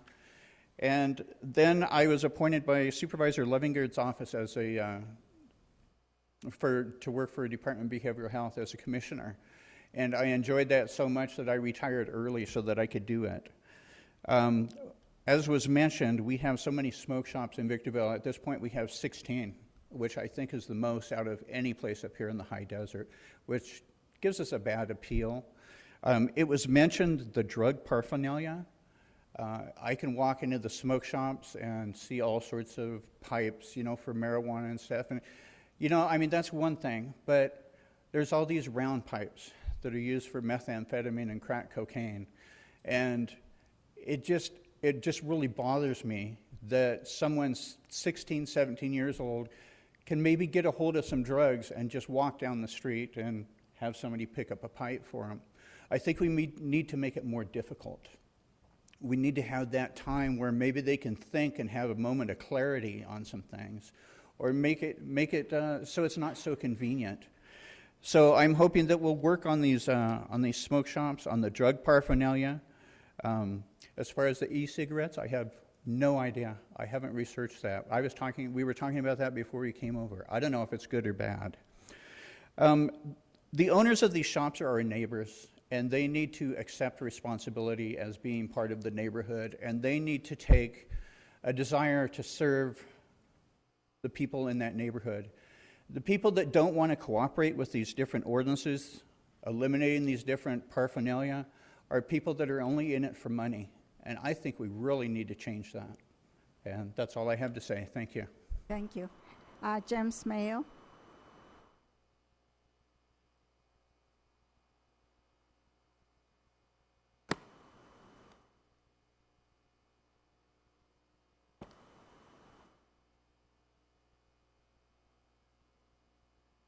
In your honor, city council members. My name is James Mayo. I'm a U.S. Navy veteran. I've lived here for 2 years in Victorville with my family. I'm a father of 4. When we first moved up here, probably about after a month of moving here from Diamond Bar, I almost was about to pack my family up and leave. Because it's a beautiful city, but you see a lot of like these smoke shops and certain elements hanging around the smoke shop. So I was kind of deceived by what I saw when we came up here to look at homes. We live in a pretty nice neighborhood of Victorville. I don't know if I got lucky, but we live in a quiet neighborhood. I actually love this city. We were prepared to move, but I told my wife, instead of moving, why don't we try to be proactive and do something for the city? So I'm also a member of the High Desert Community Coalition. I coach soccer for AYSO. I coach basketball for the city of Victorville. And try to put as much time and energy I can into helping the city to be a better place. Like I said, I really do like the city. There's some good people here. And I appreciate everything that you people are doing. And that's pretty much all I have to say. I just think the smoke shops and that kind of stuff needs to kind of stop. I think there's too many of them. Like coming from Diamond Bar, I don't think I've ever seen one, to be honest with you, until I moved up here. So there's one everywhere. Everywhere I go, I see one. It's a beautiful city, and I'm going to continue to do my best to make it a better place to live. And thank you for your time. Thank you. Thank you. Thank you. That was the last card that I have. I will close the public hearing. Do we have any comments from council members? Move approval of ordinance 2339. Mr. Cox, I do need to read the title of the ordinance before I'm the sorry, council got ahead of adopts. you. Go ahead. City clerk, read the title of ordinance number 2339. An ordinance of the City Council of the City of Victorville relating to various amendments to Title 16 of the Municipal Code, including but not limited to transitional housing, reasonable accommodation, light auto repair, the definition section, the land use table, and the prohibition or regulation of certain uses within an environmental exemption. I'll second Mr. Cox's motion. Motion by Mr. Cox, second by Mr. McEachron to adopt the ordinance. All those in favor? Aye. Aye. Those opposed? None opposed. Motion carries unanimously. Item B7, consideration of proposed ordinance number 2341, entitled An Ordinance of the City of Victorville establishing speed zones upon certain streets in said city and amending sections 12.20.020 of the Victorville Municipal Code entitled to decrease of state law maximum speed on various streets. And I open the public hearing, and I do have one card, and that's Maggie Lowe.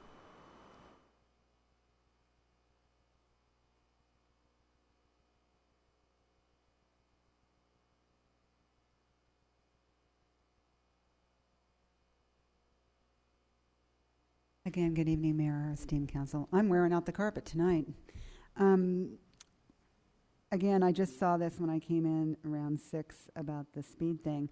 And if I'm interpreting it correctly, which I hope I am, I'm very delighted because, as you know, I've had a long-standing, probably many years before I started complaining to the council, a long-standing, ongoing complaint about the speed of the vehicles and motorcyclists on Eucalyptus at Mesa Linda, and it actually is Eucalyptus from Cobalt to the 395. And just so you know, that's a good mile and a half strip, and it is used as a raceway and a speedway, and injuries have occurred there. So one day I decided I'm going to look and see what the speed limit is out there. And there's not one sign on that whole strip of the Eucalyptus as to what the limit is. So I called up the PD and talked to the traffic sergeant, and he said if it's not otherwise specified, it's 55 miles an hour. Well, even now, and even 55 is ridiculous, but even now there still stands no sign back there. And I would like to see if there's going to be some posting of signs that that street is definitely included, and I would not suggest 55 by any means, because I'm still working for, speed bumps, speed dips, more enforcement, anything I can get. And I'm kind of getting burned out because I'm just not making any headway on any front, whether it's with the PD, no offense to the captain, or with you people, And it's like how many accidents have to occur, or serious injuries or fatalities have to occur back there before you take the bull by the horns. And that in general is one of the problems I have with government from the local level to the federal level. We got to wait until some major thing happens and not be proactive like the smoke shops. So the gentleman who spoke before me said it better. And we don't have to be rocket scientists to figure out inhaling anything, whether it's the gas fumes at the gas station or liquid flammables or airplane fuel. That's no different than vaping. It's inhaling something that's definitely not good for you. Whether or not it's unhealthy, it's definitely not good for you. Thank you.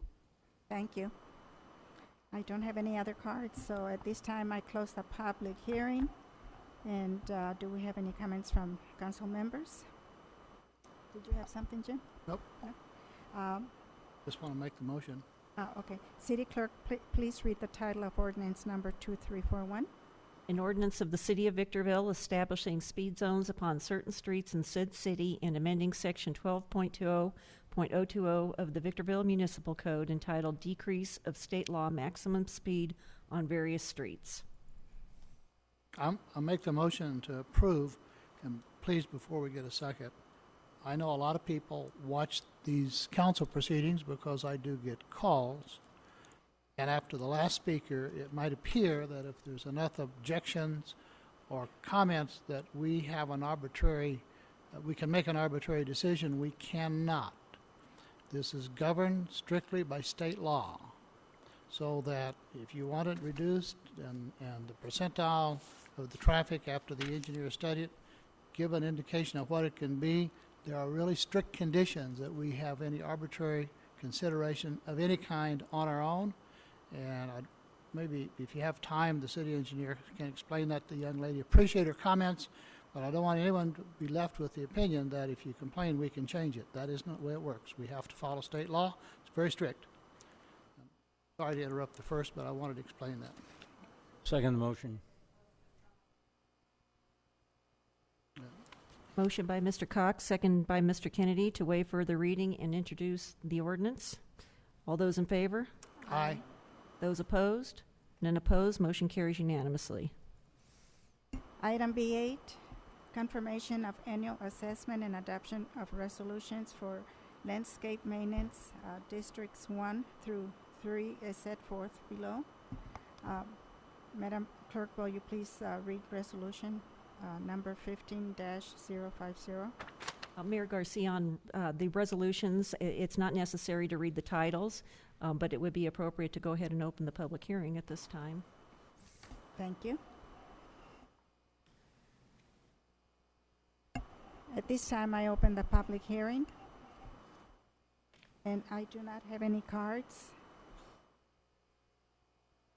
Therefore, I will be closing the public hearing. I'll move for approval of resolutions 15-050, 051, and 052. Second. Motion by Mr. McEachern, second by Mr. Kennedy. All those in favor? Aye. Aye. Those opposed? None opposed. Motion carries unanimously. Now we have consent calendar, and we have items C1 through C16. They can all be approved with one motion unless there is an item that needs to be pulled for discussion. I move approval of the consent calendar. Second. Motion by Mr. Kennedy, second by Mr. McEachern. All those in favor? Aye. Those opposed? None opposed. Motion carries unanimously. Madam Mayor, on agenda item D1, I'm going to recuse myself as my business is directly located next door to this property. Thank you. We have written communications. Item D1, sale of real property located at 17185 Yuma Street, Maurice A. Kelly, as set forth in resolution number VWD 15-009. Resolution number VWD 15-009 entitled A Resolution of the Board of Directors of the Victorville Water District approving the standard offer agreement and escrow instructions for purchase of real estate for the sale of certain real property located at the 17185 Yuma Street to Maurice A. Kelly and declaring the sale of the real property to be for the common benefit. Madam Clerk, can you read the recommendation, please? Yes, the recommendation would be to adopt resolution number VWD 15-009, approving the sale of the former Victorville Water District headquarters and authorizing the Assistant City Manager to execute all related documentation. Thank you. I did not have any cards on this item here.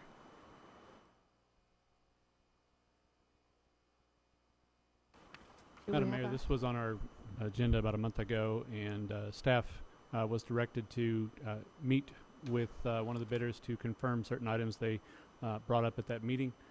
We have completed that, and after reviewing everything, including a review of both bids, staff has no reason to change the recommendation. I'll move approval for the recommendation, the resolution. Second. Motion by Mr. Kennedy, second by Mr. Cox. All those in favor? Aye. Aye.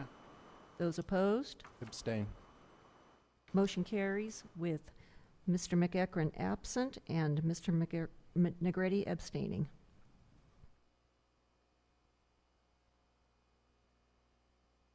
Okay, now we have item D2, and I appoint Deborah Sousa Sousa.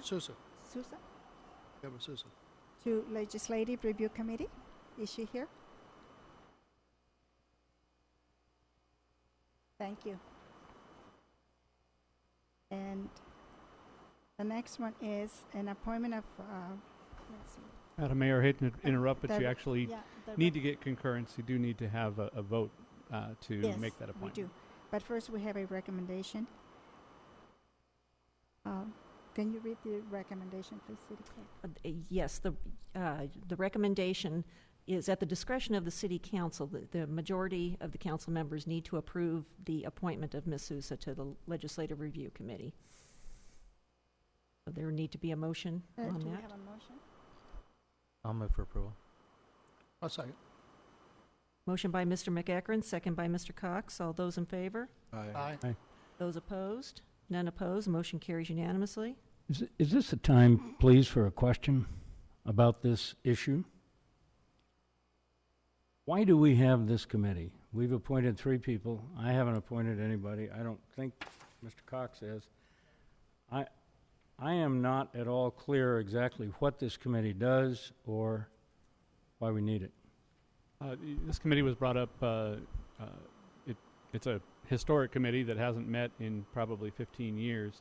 When there was an item regarding a state proposition, or excuse me, a proposed state law, Councilman McEachran asked that we revive this legislative review committee, which historically had looked at new legislation for the city, so municipal code changes. But his thought was that legislative review committee, when asked by the city council, could also review state legislation that may affect the city. That was the purpose. It was something that the council adopted or approved the formation or reformation probably 2 months ago or so, and there have been a few appointees, but it is not a full committee at this point with 5 members. Does that mean this committee is going to review all the ordinances that we pass? When it was set up, it was specifically set up to not have necessarily recurring meetings, but to be available to the city council should an ordinance or a matter that may be state or potentially federal law come up that the council would want to refer specifically to the legislative review committee. But it's not being set up, or it wasn't set up as something with a monthly or quarterly or any kind of regular meeting schedule. It was more on an as-needed basis. Yeah, and I think the meeting that item came up, you may not have. Yeah, I think I missed that meeting. But one of the things that became abundantly clear was, and since I've been on the council, I've noticed that even Jim, when you were the city manager, this council gets asked to support, oppose, take positions on legislation on a quite frequent basis, both at the state and sometimes at the federal level. And I just thought that, it would be kind of a good thing, in addition to what the Legislative Review Committee used to do, and quite frankly, if I could look to Mr. Borchard as to, as well as our city attorney, as to the ordinance on our ordinances in our municipal code and how old they are and which ones have been updated, and those that need to be updated are probably numerous.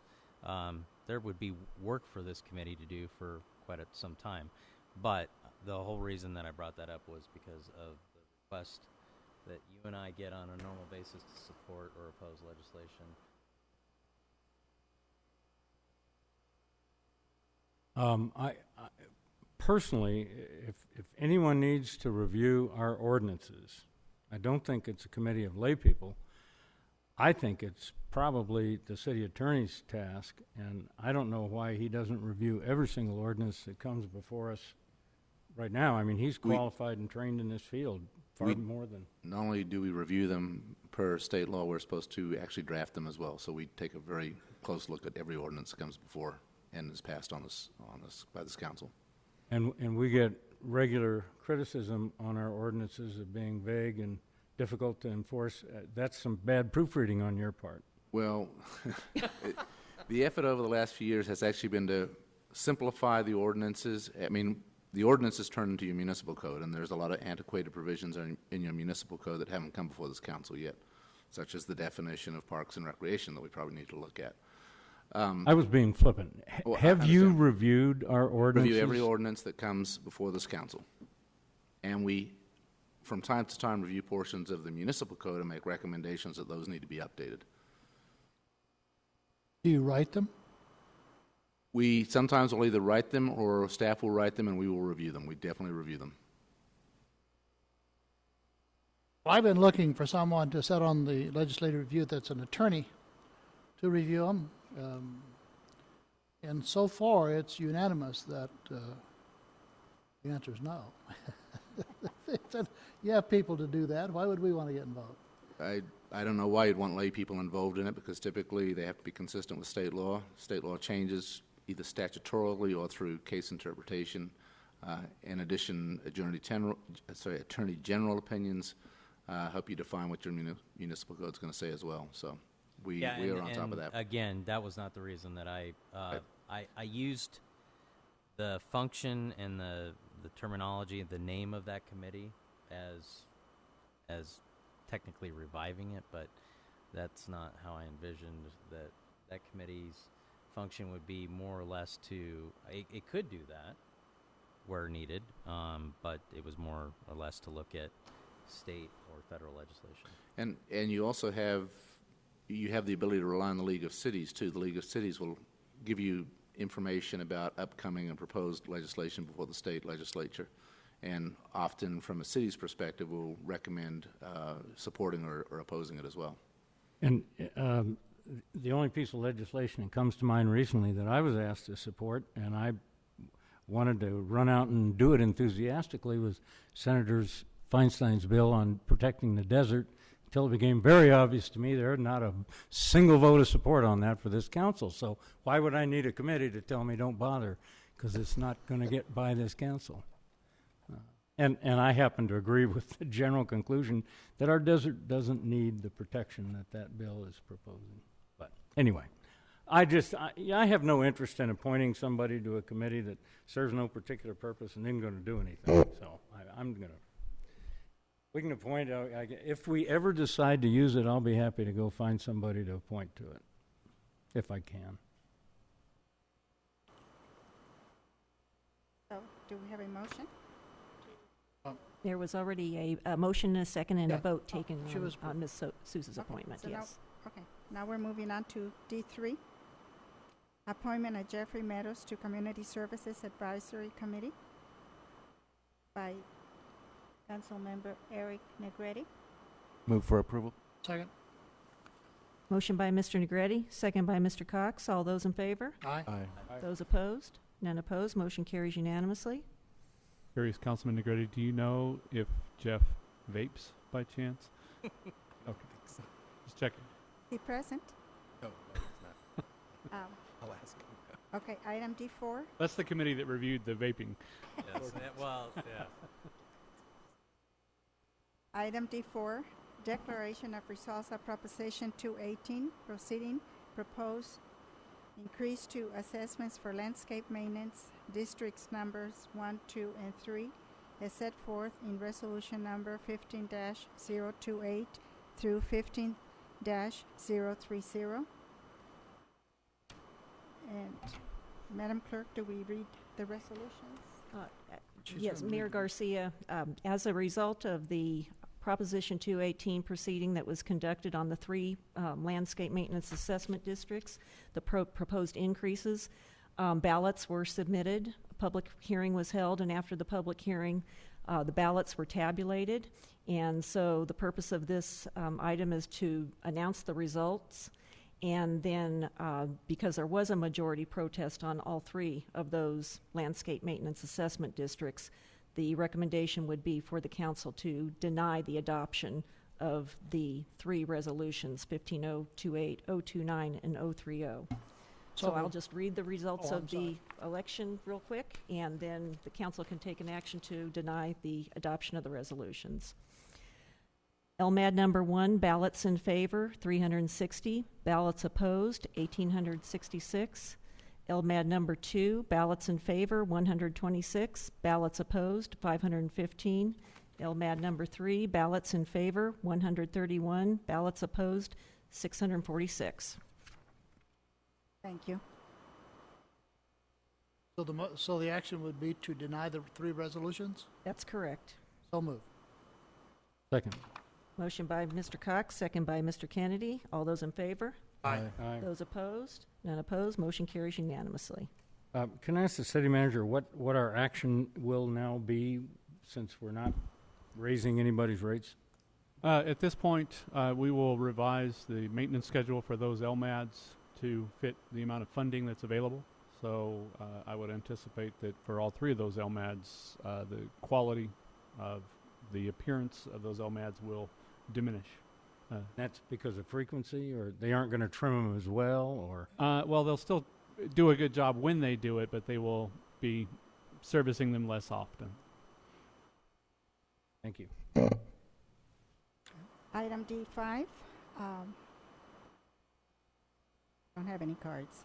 Item D5, amendment number 3 to General Services Provider Agreement with Trimark Associates, Inc. Can you read the recommendation, please? Yes.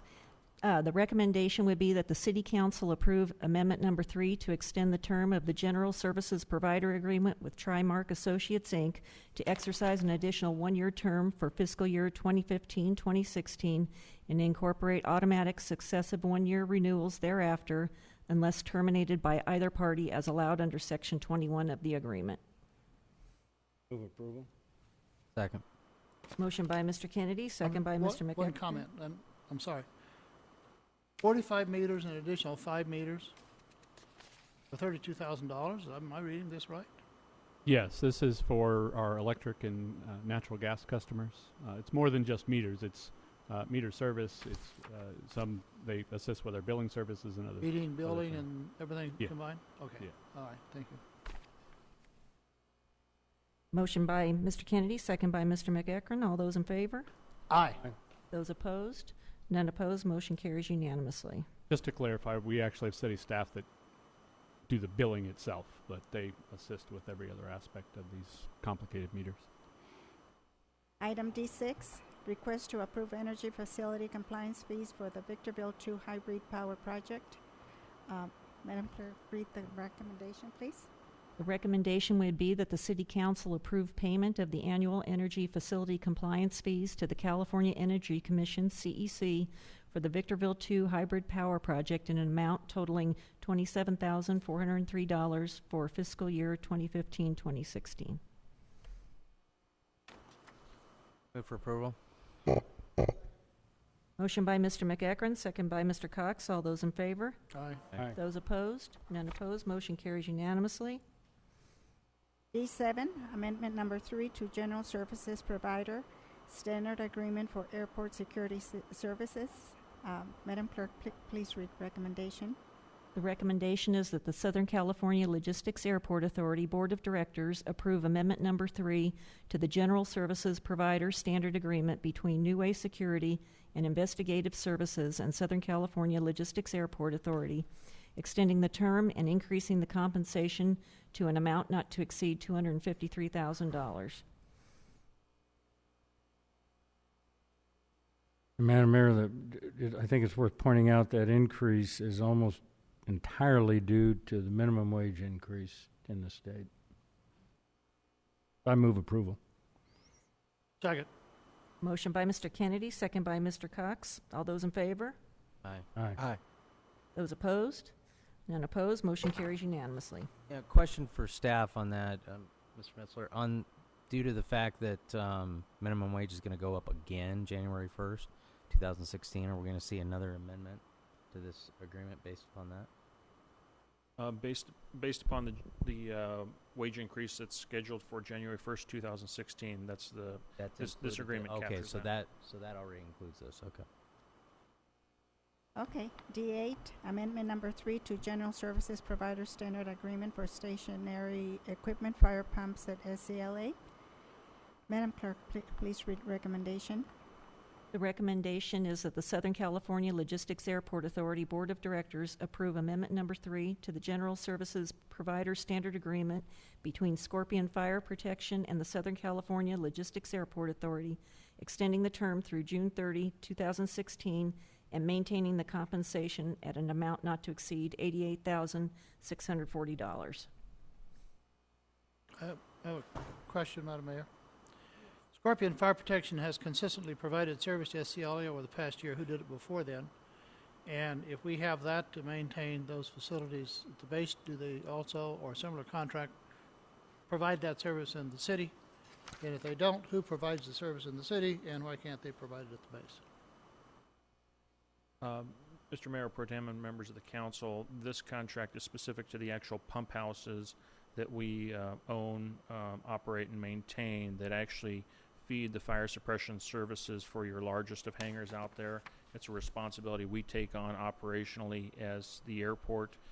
Suppression inside the hangars then becomes the responsibility of the respective tenants. So this is just a larger infrastructural system. To answer the question as to who in the city, I don't know specifically who in the city handles its suppression requirements. Certainly this is speaking to something very different, very specific. Yeah, within the city, the fire service is handled through the water system, through a fire flow system. It's completely separate from these pumps. Essentially, when these facilities were put in, when the hangars were built, the cost to provide fire flow to SCLA was enormous from the existing water facilities that we had. So this was an alternative that requires annual maintenance. Other than that, our fire flow is handled through a gravity feed throughout the city. Have a motion? Move approval. Second.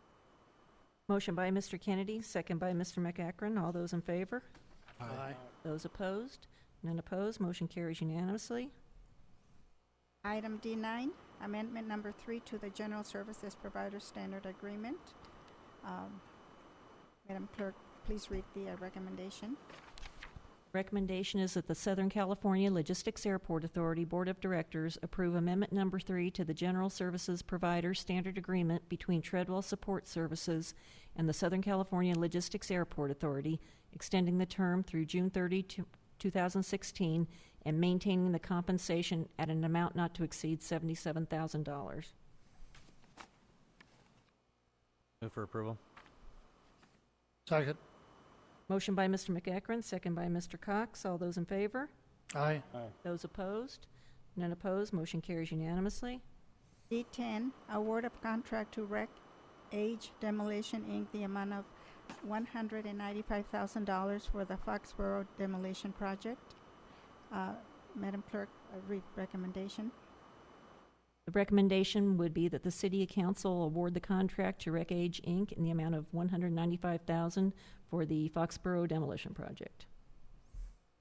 Move approval. Second. Motion by Mr. Kennedy, second by Mr. McEachron. All those in favor? Aye. Those opposed? None opposed. Motion carries unanimously. D11, consideration of approval of health and safety receivership litigation is set forth in resolution number 15-055. Madam Mayor and Council, this sounds extremely interesting and something that we all have been working for some time, which is cleaning up the city, certainly from a health, safety, welfare, and visual. And I make the motion that we adopt this, also with the caveat that within a given time, and I don't know what's appropriate, that we bring this back for review to determine if it has worked, what the positive aspects of it has been, and the negative aspects. Generally, when governments adopt something, or ordinances or resolution, they stay forever, but I think this is one that we need, but it's also one that we need to watch.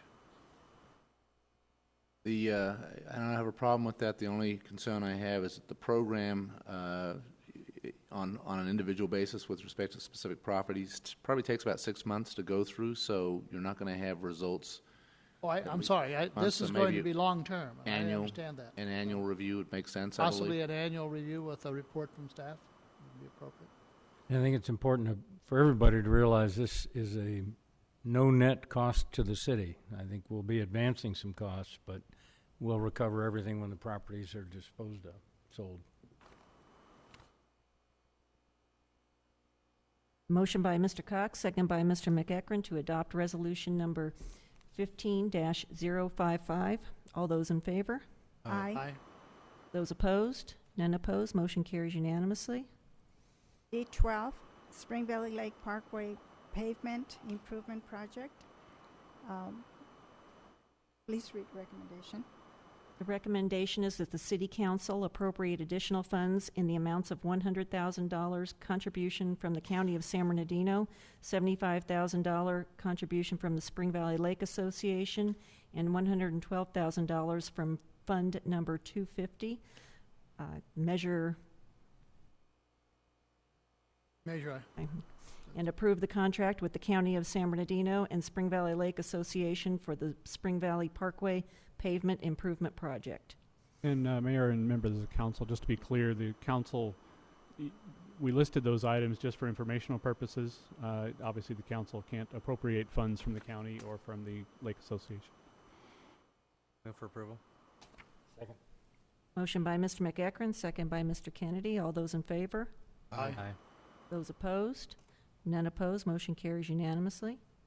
D13, award of contract to CHJ Consultants.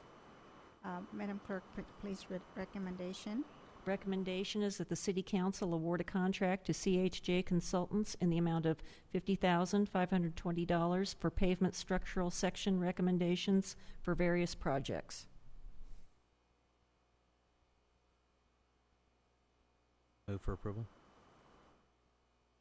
Second. Motion by Mr. McEachran, second by Ms. Garcia. All those in favor? Aye. Those opposed? None opposed. Motion carries unanimously.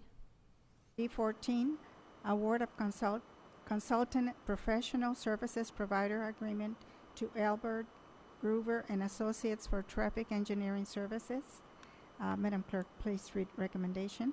The recommendation is that the City Council award a consultant professional services provider agreement to Albert Grover and Associates for traffic engineering services in an amount not to exceed $135,000.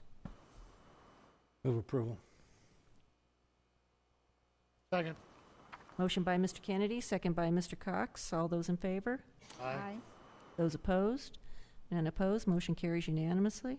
D15, award of contract to STL Landscaping, Inc. for the Green Tree Golf Course drainage improvements. Madam Clerk, read recommendation. Recommendation is that the City Council approve an additional appropriation of $95,000 from Fund Number 202. Before we approve this, I'd recommend actually that two council members abstain from this because of the proximity of their homes on the golf course. For drainage improvements? Potentially drainage improvements. Yes, I believe the FPPC would potentially find problems with that. Okay. It has the potential to increase or decrease the value of the golf course, hence the value of your properties, as remote as that may be. Shouldn't be allowed to make a decision on whether you can vape on the golf course either, but just stating that now way after the fact. Too late. I'll go ahead and move for approval on this one. Second. Motion by Mr. McEachran, second by Ms. Garcia. All those in favor? Aye. Motion carries with Mr. Cox and Mr. Kennedy absent.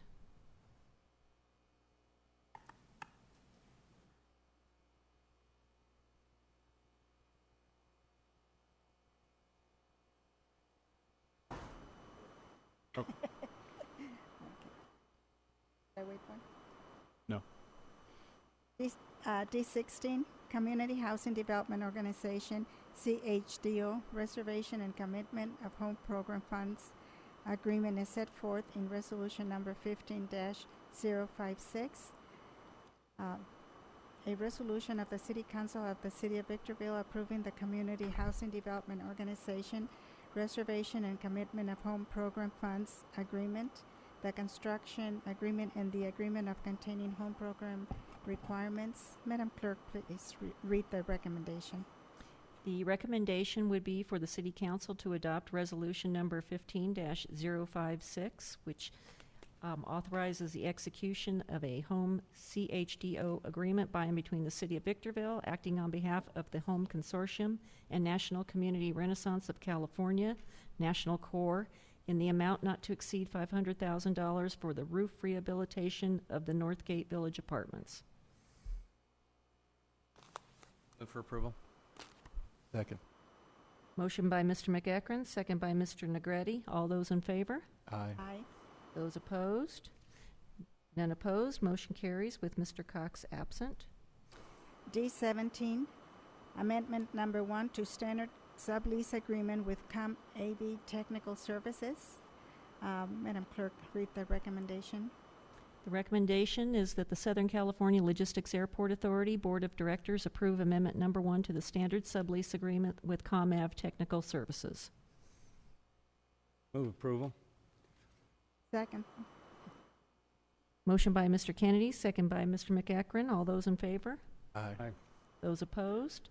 None opposed. Motion carries with Mr. Cox absent. D18, Amendment Number 1 to service provider agreement to Ferguson Enterprises, Inc., DBA Aquarius Waterworks for automated meter reading system and water meters. Madam Clerk, please read recommendation. The recommendation is that the Victorville Water District Board of Directors approve Amendment Number 1 for the increase in award of a service agreement to Ferguson Enterprises, Inc.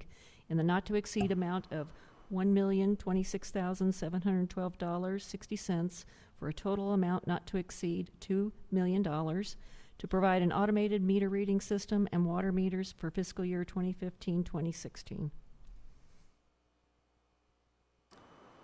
Move approval. Second. Motion by Mr. Kennedy, second by Ms. Garcia. All those in favor? Aye. Those opposed? None opposed. Motion carries unanimously. D19, Senior Home Repair Program Grant Increase and set forth in Resolution Number 15-057, a resolution of the City Council of the City of Victorville, California, adopting a resolution for the purposes of establishing a grant award amount for the Senior Home Repair Program in the amount of $15,000 to assist low-income homeowners located within the City of Victorville who are at least 62 years of age and or are permanently disabled to make home repairs. Madam Clerk, read recommendation. The recommendation would be that the City Council adopt Resolution Number 15-057, authorizing the increase of the Senior Home Repair Program Grant Award from $10,000 to $15,000. Question on this one. Pretty good definition, I guess, of who's a senior and permanently disabled, handicapped, unable to make the purse. Do we have a clear idea of exactly what repairs we're going to accept? I mean, are we going to allow barbecues to be built in the backyard? Barbecues, no. We do work very closely with our building and safety staff. When applicants are determined eligible, we actually do walkthroughs and identify the right repairs. So we actually do have an influence on the scope of work before it's actually... So it'll be sort of safety focused. Yeah, okay. I move approval. Second. Motion by Mr. Kennedy, second by Ms. Garcia. All those in favor? Aye. Aye. Those opposed? None opposed. Motion carries unanimously. D20, confirming the annual special tax amount to be levied in Community Facilities District CFD 90-1 for fiscal year 2015-2016, Mellow Rose, as set forth in Resolution Number 15-042. Can we handle all these CFDs together? So? Yes, you can. All three of them? Do all. A resolution of the City Council of the City of Victorville confirming the annual special tax amounts to be levied against the parcels within the Community Facilities District 90-1 for the tax year 2015-2016. And can I say that that will include D21, D22? Second. Motion by Mr. McEachran, second by Mr. Kennedy. All those in favor? Aye. Aye. Those opposed? None opposed. Motion carries with Mr. Cox absent. D23, presentation by, let me see, we already did that on the Veterans Home. I believe we have one left to do, and that is,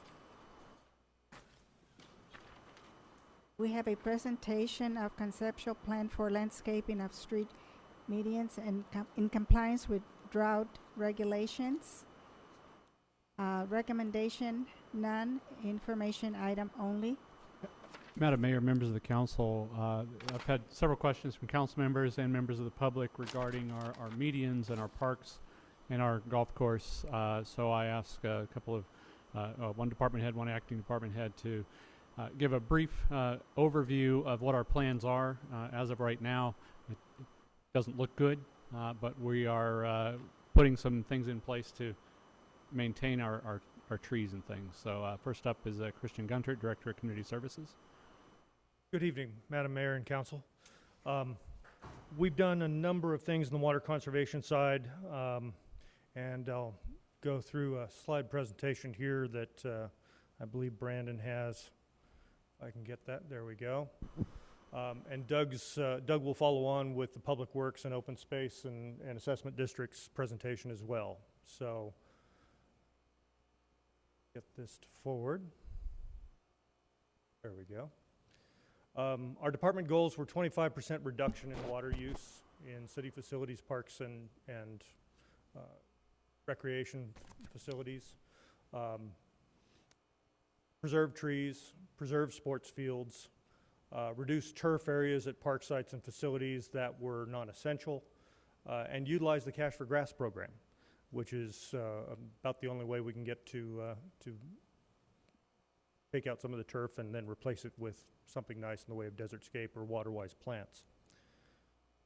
The Parks Division areas that were affected were the City Hall, Hook Park, Sunset Ridge Park, Schmidt Park, West Wind Sports Center, as well as the Green Tree Golf Course. Our plan of action at City Hall was to remove employee parking turf areas using Cash for Grass program and minimize the water use along the edge of Civic Drive. I say minimize, making sure there's enough water on those areas to make sure the trees stay alive.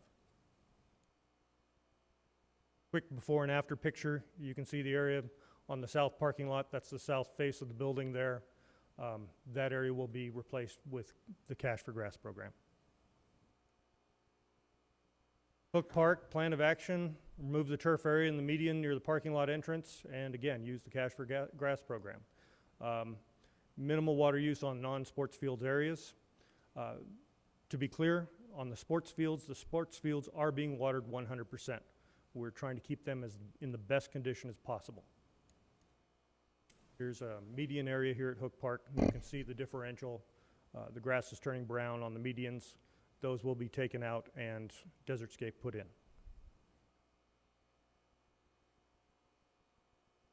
For Sunset Ridge Park, same basic thing. Preserve trees, removal of non-essential areas, and making sure those sports fields stay 100%. See some before and after pictures here as well.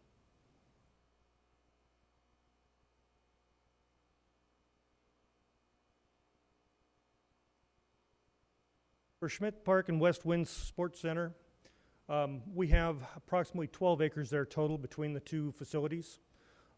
That facility is going to be going to Purple Pipe. And so 100% of the water being used out there for irrigation will go to recycled water. And that will save us an estimated 14 million gallons per year in potable water. Christian, just a question on, Yes, sir. On the pictures of the trees. Now we're seeing green grass around the base of the tree.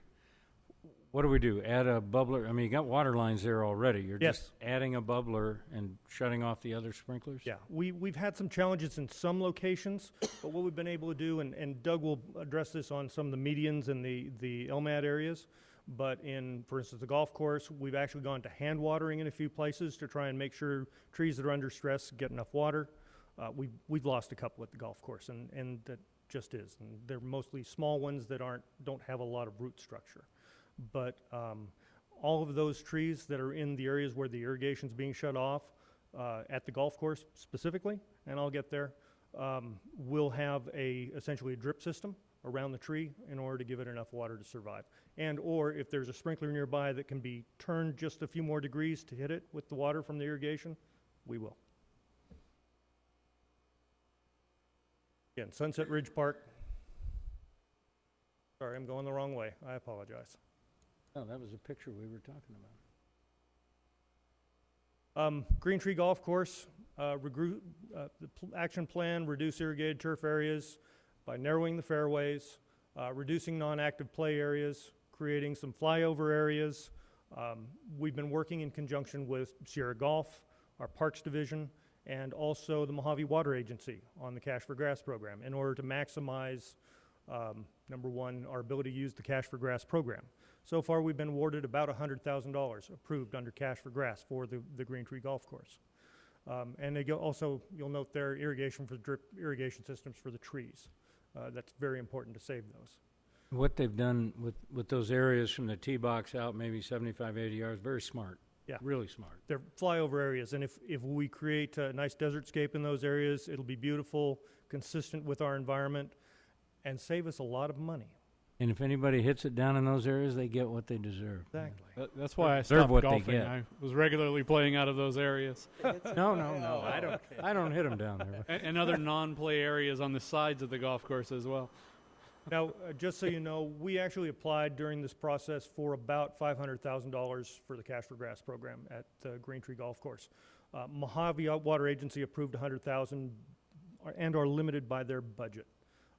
They actually are looking at possibly extending that to even more money for us for the Cash for Grass program at that facility. And in fact, they're kind of heralding it as a poster child for what they'd like to see done. Current impacts, and specifically at Green Tree Golf Course. You can see there, irrigated acreage went from 117 acres to 74 acres, a 37% reduction. Number of sprinklers used went from 1,900 to 1,400, 26% reduction. Average water usage, 1.2 million gallons to 700,000 gallons. That's per day. 41% decrease. And next is Doug Matthews. If you'd like, I can answer questions or answer them at the end. So either way. I have a quick question. Yes, sir. Christian, when you mentioned replacing some of the brown areas with desert scape, like for Hook Park, when would that actually occur? When are you planning that? As soon as staff can, we try and integrate those things as quickly as we can. Cash for Grass doesn't pay for 100%, but what we're trying to do is make sure that they're addressed as quickly as possible. Additionally, Cash for Grass is a reimbursement program, so until we actually replace the turf, we won't get those $100,000 checks from MWB. You're not going to use rock or concrete to do some of those median areas? Medians are coming up next. Medians, I'm going to let Doug answer. Any other questions for me? All right. Thank you very much. Thank you. Good evening. See if I get the right button. So, our areas are basically the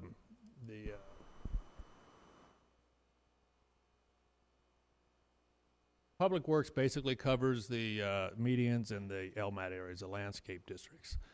Our goals are similar to Christian's. We want to reduce by 25% to help meet the city obligations, utilize the Cash for Grass, and replace our ornamental turf with drought-tolerant landscaping. And that would include boulders and rock and different concrete areas, stamped concrete and whatnot. Currently, the areas we've identified are the Green Tree medians, the 7th Street medians starting at Valley Center headed north, LMADs in Eagle Ranch, and LMAD in Brentwood. Just the grass areas are ornamental turf.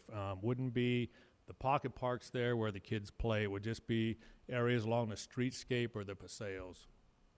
We had planned on doing the Green Tree islands long before the governor's mandate, so that's been underway for much longer. But once we got this mandate from the governor, we headed out on 7th Street as well. Challenge there is we have a year to do it in Cash for Grass, so we're already into that timeline. We will be having we have a conceptual plan on the Green Tree medians. We will be getting a final biddable set, including irrigation and planning. It will go by the planning department, and we'll get it out to bid and get a contractor in. We'll see what the bids come in. We may need an additional appropriation. We did not budget for 7th Street this year, but again, in order to get the reimbursement from Cash for Grass, we'll have to get an additional appropriation along 7th Street as well. The plan is to do Green Tree first, make sure everybody's on board, make sure it looks really good, and see if we want to make any changes on 7th Street and attack that one second. You have seen the grass out there. It is dead. The trees are being watered at the base. They have been injected with water by some of our staff, so the idea is to keep those alive and come up with a good plan for it. Part of the idea was to somewhat make it look like the a clubhouse over there to get along that area. They had looked at removing sycamores because they're not really a desert landscape plant, and the amount of effort it takes when they do lose leaves during the fall.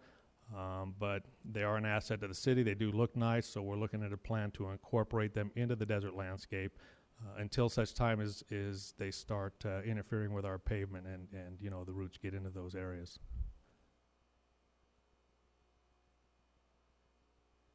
So in our open spaces, and that would be Green Tree and 7th, we have 71,000 square feet. That is our cash for grass that we've been allotted for. That's at $1 per square foot. So we will get that $71,000 once those projects are completed. Additionally, we have 28,000 square foot of turf at Eagle Ranch and 40,000 in Brentwood. Those are not slated for this year because Mojave doesn't have any more money for these projects. We will have to make some decisions as well, though, because since the assessments weren't approved to be increased, we really don't even have enough cost to cover our maintenance. So part of the requirements for cash for grass is you put 25% landscape in these areas. Frankly, we just don't maybe not have the money to replant in these areas, and it may be a combination of some dirt, some boulders, some bark, things like that to go in those areas. So we may not be able to meet those requirements, and we'll be meeting with the city manager on that to discuss that. We may turn those areas off earlier and forego the cash for grass because we might not be able to meet the requirements of those two LMADs. These are just the areas identified. As you can see on the picture, there's the Green Tree median, and then there's the 7th Street medians as well. There's the I-15, so those areas are kind of marked in red. Just a couple pictures of them showing 7th, 2 areas along 7th, and then the Green Tree medians, and as you're well aware, they don't look like that today. They're a little bit browner. This is the areas in Eagle Ranch. These are little paseo areas. We had been looking at this before these ballots went out because we knew we were going to have issues with money. We pretty much figured they weren't going to get approved for the increased assessment. So we were planning on replacing a portion of these, especially the entry to Eagle Ranch Parkway. But now with the mandate, we're going to pursue this a little more aggressively. And those are the areas along Eagle Ranch Parkway from an aerial view. It doesn't show them very well, but you can see some pockets of grass going along there. Brentwood's a little different. We do have a park in there that we do take care of. We'll keep that grass alive. That's part of the assessment district. I'm sorry, you take care of that, right? Your park. But the two red areas, those are at the ends of the South Paseo, and they're big grass areas that aren't, they're ornamental. You don't see a lot of kids out there playing in them. So those areas we've identified as well. They have the park across the street to play in, so we'll be reducing those grass areas. And that doesn't show them that well, but that's basically where they're at. And there's just our cash for grass quantities on Green Tree and 7th, and that's the 71,000 square feet. One other thing we've embarked on is our ET water controllers. And those are throughout all of our LMADs. They tailor to local weather conditions, so they help us out, increase or reduce water when necessary. They're fully automated. You can run them via an iPad or an iPhone. So the beauty of it is if you take 142 clocks and if you had 20 minutes apiece and you wanted to go change them, it would take you 48 hours to go change every clock we have to take care of. With this, it's a push of a button. You can turn off water when it's raining. You can reprogram. You can reduce water when it's freezing. You can turn the water off. Just different things. Change time of day anytime. So they're very good. They're very money-saving, time-saving. We do have 61 of those installed. We've purchased an additional 14 in LMAD 2, which would be Eagle Ranch. And what we have remaining is 42 in LMAD 1 and 26 in LMAD 3. We'll get those as we can because those are two of the LMADs that did not approve the rate increase. So we're just going to, as funds allow us, we'll be buying clocks for those as well. So it also, they identify when we have leaks. So when they see a large amount of water going through the pipes, it will notify us and our operator will get a call and he'll just shut the system down from his house and we'll fix it in the morning. So it does have that capability too. These are about, I think they're about $2,200, $2,500 a clock. The clocks we used to make the developers purchase were between $20,000 and $25,000. So we've also helped them out as well. Technology's just come a long way. And with that, I'll leave you open any questions. Thanks, guys. Yeah, we just wanted to make it clear to the council and the public that we are being responsive. It might look like we don't have a plan right now because all you see is dead grass, but we are making sure that the plants that we want to stay alive so that we can beautify it in the future. Thanks, guys. Thank you. We move on to public comments. Public comment on items of interest to the public.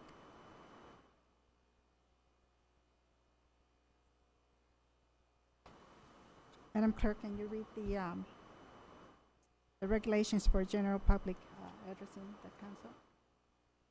This is the time and place for the general public to address the City Council on any item listed or not listed on the agenda. Per Government Code Section 549.4.3, state law prohibits the council from addressing any issue not previously included on the agenda. The council may receive testimony and set the matter to a subsequent meeting. Comments are to be limited to 3 minutes per individual or less as deemed necessary by the mayor, depending upon the number of individuals desiring to speak.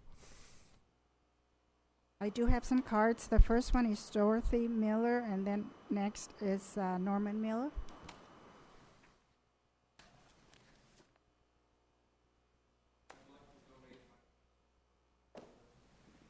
Thank you. Hello, Mayor and council members and Mayor Pro Tem.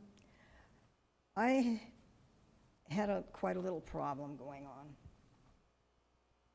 We hired somebody to put in our meters for us. We're changing the water meters. We hired a company to come in and put in the meters. They come in and put in the meter, which was fine, no problem there at all. Then it came to have to put an antenna on the meters. Well, the one meter was no problem. We had it all set up to go and have it read. Everything was going fine with that meter. The next thing, on the Thursday the 25th, the second meter, it was a concrete meter. They couldn't put the antenna on it. They had to drill a hole. Well, that become a problem. We'll come back. Well, nobody ever came back. Next thing, on the 25th, we had surveyors out there surveying all around the property, which was fine. Didn't bother me at all, except I wanted to know what in the heck was going on. I was not notified of any of this. Then on the 29th, that's on a Monday, here comes the crew. They come out and they changed the whole system. Now, the first meter was already set up, but no, we put in new pipe all the way down to both meters, all the way across my driveway. It was wonderful, just a wonderful mess for me. Anyway, so I had a little meeting. I had a meeting with the city manager, and he had a little conversation. He told me that if I got stuck down in the bottom where I have to back out, he's got a winch on the front of his truck. He'll come and pull me out. But he forgot to give me his telephone number so I could take care of it.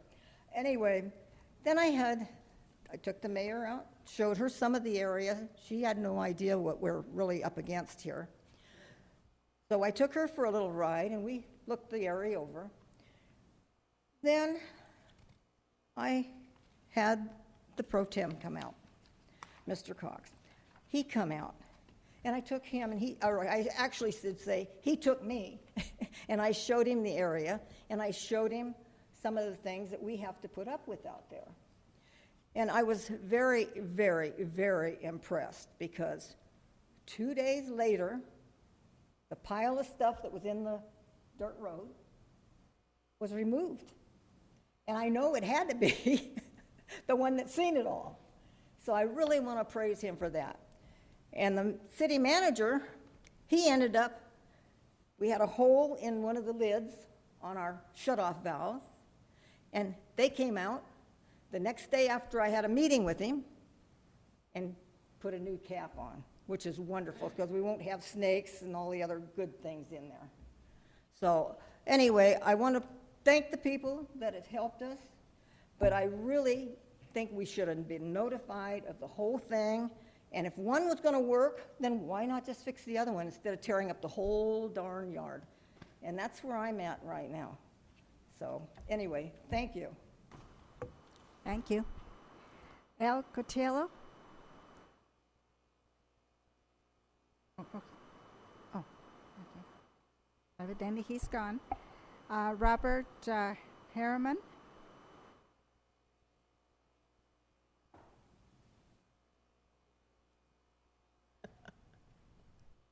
Good evening, council.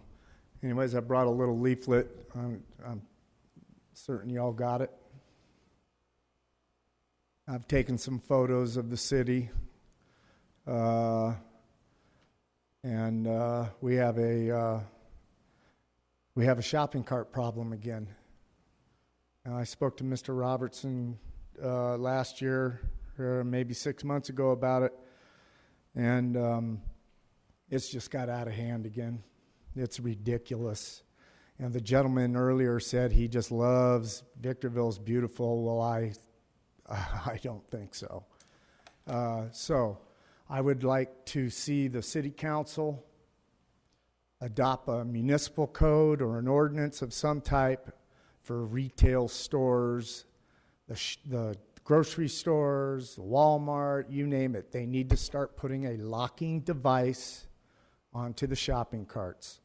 Now, we went camping a couple weeks ago, and my wife likes to stop at Costco to get ice.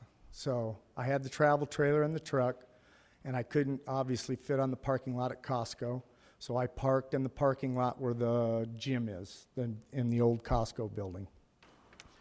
My wife went in with my son and got 4 or 5 bags of ice, and she got almost to the trailer, and the shopping cart locked up. Fantastic. She didn't like it. I loved it. Why can't we incorporate that in some kind of ordinance in our city? Look at the wash. The people are now living in the tunnels. Okay, there's a picture right there that shows that our new Nisqually interchange, they're living in the tunnel. They've got their laundry hanging on the Caltrans gates and fences. Did you guys see that photo? So let's get this straight. So let's drive through beautiful Victorville, okay? And then you see that? Oh my God. That's crazy. We can't pass any water landscape thing. There's no pride of ownership in this.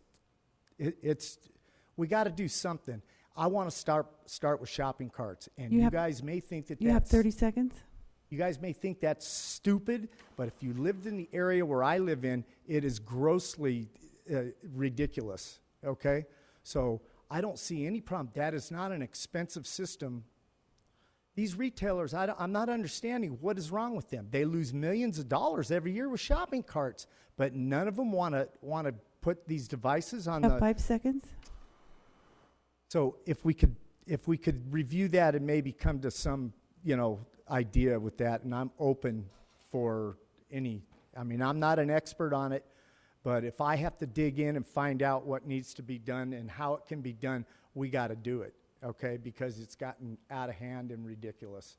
The wash now, the new area of Bear Valley Road that's being done, is the tunnel underneath it is now, the homeless are now living there because they've been kicked out of the encampment.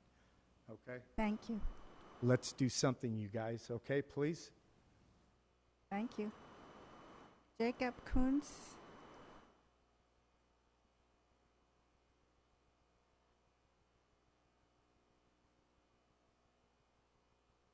Good evening, Mayor, Council. It is getting to be a long night, so I'll try not to be long-winded here. I'm with Y Green Energy Fund. We are a PACE financing provider that's property assessed clean energy. You may be familiar with your residential program, the HERO program. We are the #1 commercial and multifamily PACE provider in the state of California. We also do the residential, your residential constituency. We are the #2 in that behind HERO. Really what I came to talk to you about tonight was, obviously we're having problems in every city. I've spoken probably 25 cities throughout the Inland Empire and High Desert now, and we all have the same problem with getting financing for water or for energy improvements. PACE financing is that vehicle for a property owner to use the equity in their home in order to do those financings for those measures themselves, right? We do have to worry about it at a city level, obviously. For the city's properties, we also have municipal measures coming down the pipe, but right now we serve the commercial and multifamily constituency that you have. So we're going to be asked to, if you guys would pass a measure or a resolution for us in order to operate within the city to provide competition within the PACE market and also add to your current offerings to include commercial and multifamily as well. So I'll leave my card with you guys, but we'll try to be in communication and hopefully benefit the city and help you meet your water reduction measures. Thanks, guys. Thank you. Elena, and I'm sorry I cannot read your last name. I don't know if it's, what is it? Hatat?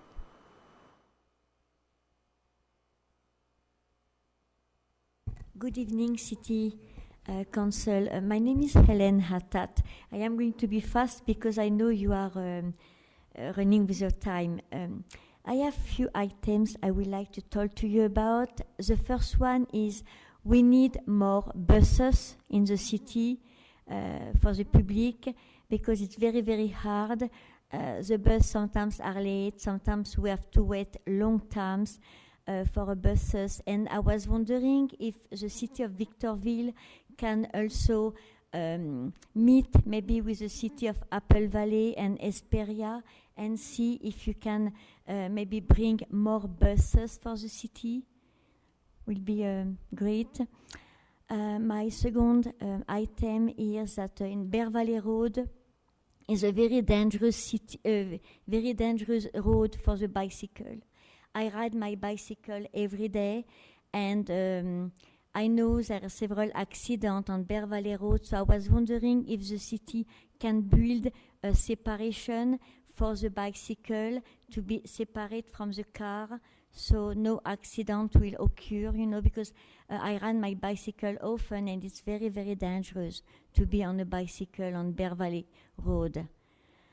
My third item is about homeless. I do a lot for the community. I like to help people a lot.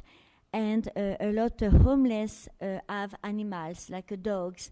And most of the shelter doesn't allow pets. So I was wondering if the city can do some things about that to allow homeless to stay with their pet, you know, somewhere, maybe build something, you know, for them and to be able for them to keep their animals, because I know animals are very important to people.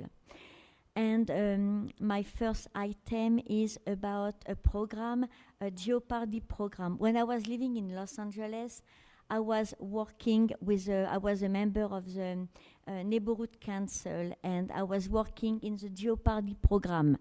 The Jeopardy program is a program that a police officer, actually, so the police normally is doing that, but it has to come from the city council to allow the police to help children. The You have 30 Jeopardy seconds. Okay, the Jeopardy program is a program to help young people from the age of 10 to 21 to get out of the gang member. You know, to help them with homework, to help them to rebuild their life and be out of drug and gang member.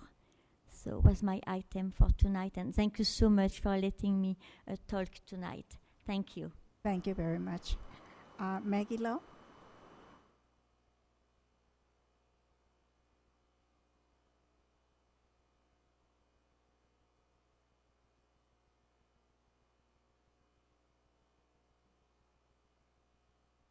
I think Maggie took some of her 3 minutes on the road item earlier. She kind of drifted a little bit. On the what? The street speed limit item. You kind of didn't focus on that. You went into your own public comments. Okay. Okay. Again, good evening, council. It is getting late. Having some trouble with my contacts. I delivered a copy of this notice of violation that I received dated June 8th of this year regarding the condition of my property. I did highlight for you, I only brought one copy for you, and I have one for myself. And 17 years I've been in my home, and I thought I had a half-acre lot. That's how they advertised it to me. I found out when I came to code enforcement to have a very lengthy discussion with them that I have a .43 acre lot. So I'm looking at the sightings in here at the municipal code about how we are mandated, there's a word I don't like, how we are mandated to have XYZ type of landscaping. Now, the reason I don't like it is I'm going to tell you why. It's very simple. Back up until 2008, for about 6 years, terminating around 2008, 2009, I had 1,700 square feet of sod in my front yard, and that wasn't my whole front yard. Okay, but in around 2008, 2009, I was looking into, there were a lot of other factors, but the relevant one being looking into doing the right thing and doing the Cash for Grass program. Well, due to other factors going on in my life at that time, I was not able to focus on that, so the sod died. So I removed it, got it out of there. But this is the ambiguity that I see that exists in our city. Is you can tell me, or you can tell anyone, put in water, drought tolerant, I'm trying to say, drought tolerant plants, or in my case, or I can save water. So you pick which one, because I can't do both. Okay, because there's an initial expense of putting in these specific items based on size, height, width, whatever, that is not realistic to impose that on any citizen, whether they can afford that or not.